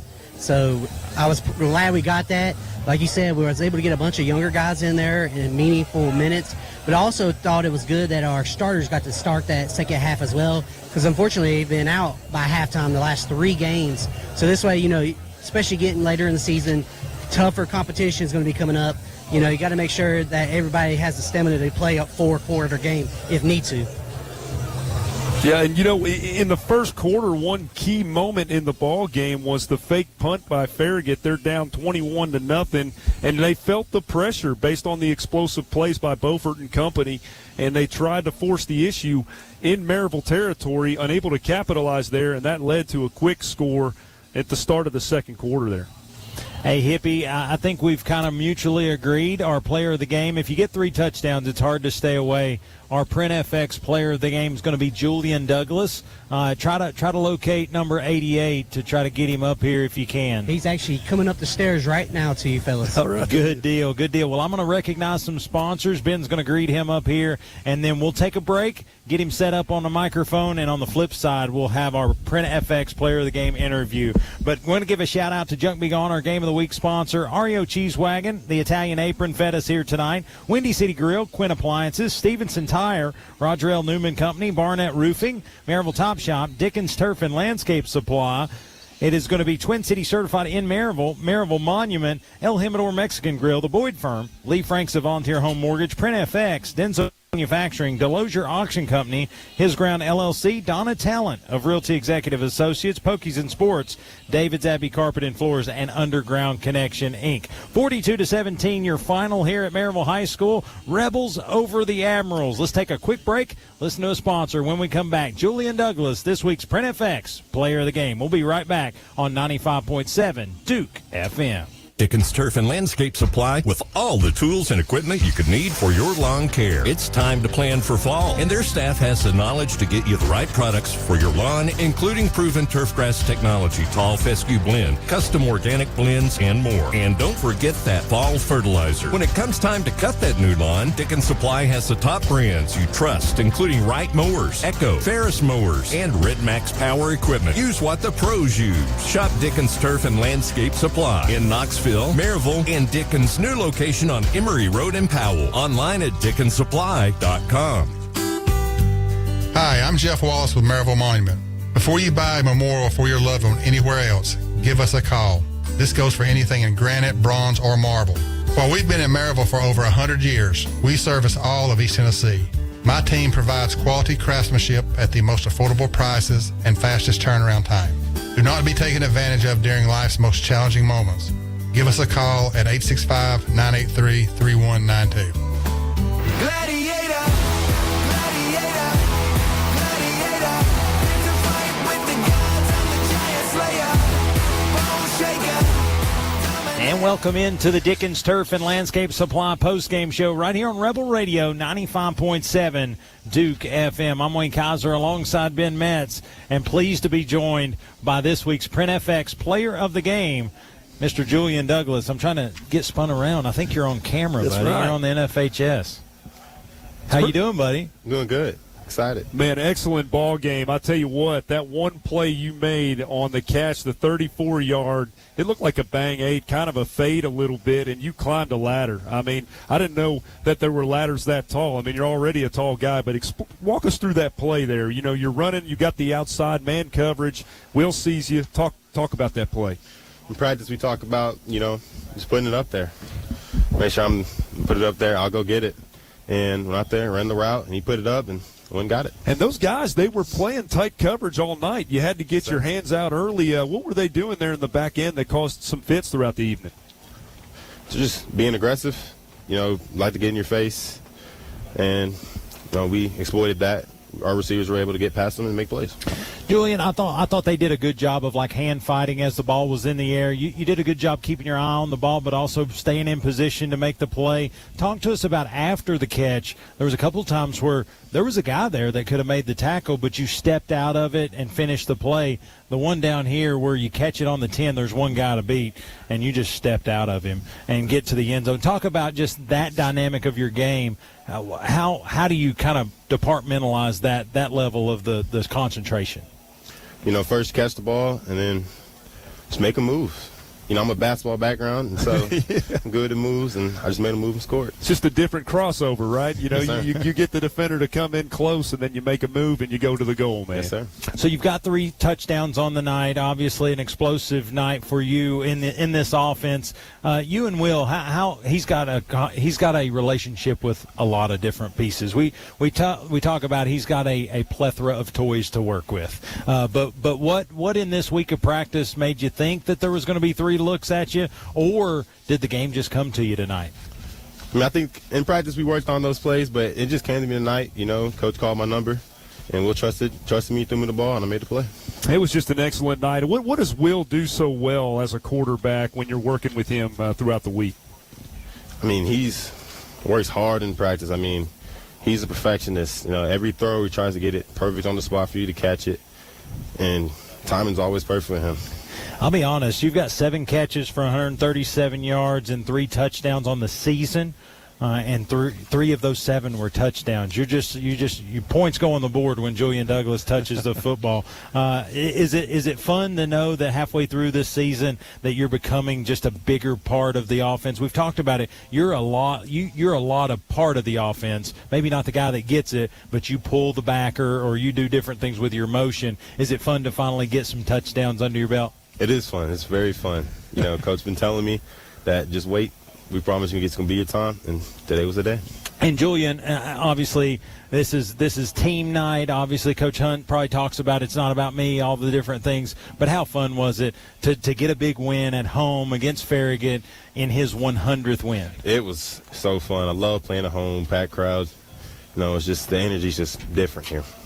And was it talked about at all? I mean, Coach Hunt obviously doesn't talk about his statistics, but as a team, did you know you had the opportunity to get the 100th for Coach? I didn't personally know. It caught me off guard, but that's awesome for him. He's a great coach. Well, I'll tell you, that really is a testament to Coach. You know, he's selfless, doesn't like that attention on him. He likes the attention on his players, and he'd be super proud of you tonight for all you've accomplished. And we are, as a fan base, glad to have the accomplishments, man. You did a great job. Thank you. Julian Douglas, 3 touchdowns on the night, led the team in receiving, had 74 receiving yards, but every one of those was headed toward the end zone. So congratulations on a great game tonight. Congratulations on a big win. Obviously, it's kind of that 24-hour rule, have some success, and then we got to turn it to next week. But one thing on next week's calendar for you will be the Red Rebel Rundown Wednesday night, where we'll talk about this game, your great success, and then we'll feed you some good food from Windy City Grill. Can't wait. You down with it? So you interested in helping us close out tonight's broadcast? Yes, sir. All right, a 42-7 victory. The Red Rebels have delivered a not-so-friendly salute to the Cowboy-clad Admirals, and that means a big Red Rebel victory. The Rebels improved to 4-1 as Farragut will fall to 0-5 and head back to West Knoxville. Final score for Maryville High School, the Red Rebels 42 and the Admirals 17. As we look to finish up tonight's broadcast, let's appreciate those that make this possible. Thanks always to our great administration here at Maryville High School and their support of Rebel Radio, and thanks to our Rebel faithful for letting us tell the story again here tonight. Thanks as always to our sponsors in and out of the breaks, and thanks to Mr. Ken Main for up-to-minute stats all night long, and thanks to Miss Laura back at the studio for getting us in and out of the breaks. But for Ben Metz, Chris Hips, Julian Douglas, I'm Wayne Kaiser, and you've listened to Rebel Radio and the Junk Be Gone Game of the Week. If you're leaving the stadium or on the road home, take care, be safe, and yes, go Rebels. Go Rebels! And all roads lead to another road. Marin engage rebels and roll. Oh, come on. El Jimador Mexican Grill, a Blount County tradition for 20 years. El Jimador Mexican Grill is fast, filling, and fantastic Mexican food at a fair price. Come to El Jimador Mexican Grill for daily lunch specials Monday through Saturday from 11 till 4. Dine in for a great dinner with family and friends, or call ahead for takeout anytime. Open Sunday through Thursday till 10, Friday and Saturday until 10:30. Your fiesta awaits at El Jimador Mexican Grill, 1705 East Lamar Alexander Parkway in Maryville. Call 865-681-6040. El Jimador Mexican Grill, a proud sponsor of Blount County Sports. This is Attorney David Boyd. I'm pleased to announce for the second year in a row, I am the Red Zone sponsor for the Maryville High School football team. If you make it to the game, stop by and say hello. I'll be standing on the top row to the left of the press box. If you can't make it, make sure to tune in and listen to the game here on Duke FM, where you'll hear the play-by-play by Wayne Kaiser and Ben Matz, two of the best in the business. Let's have a great year. Go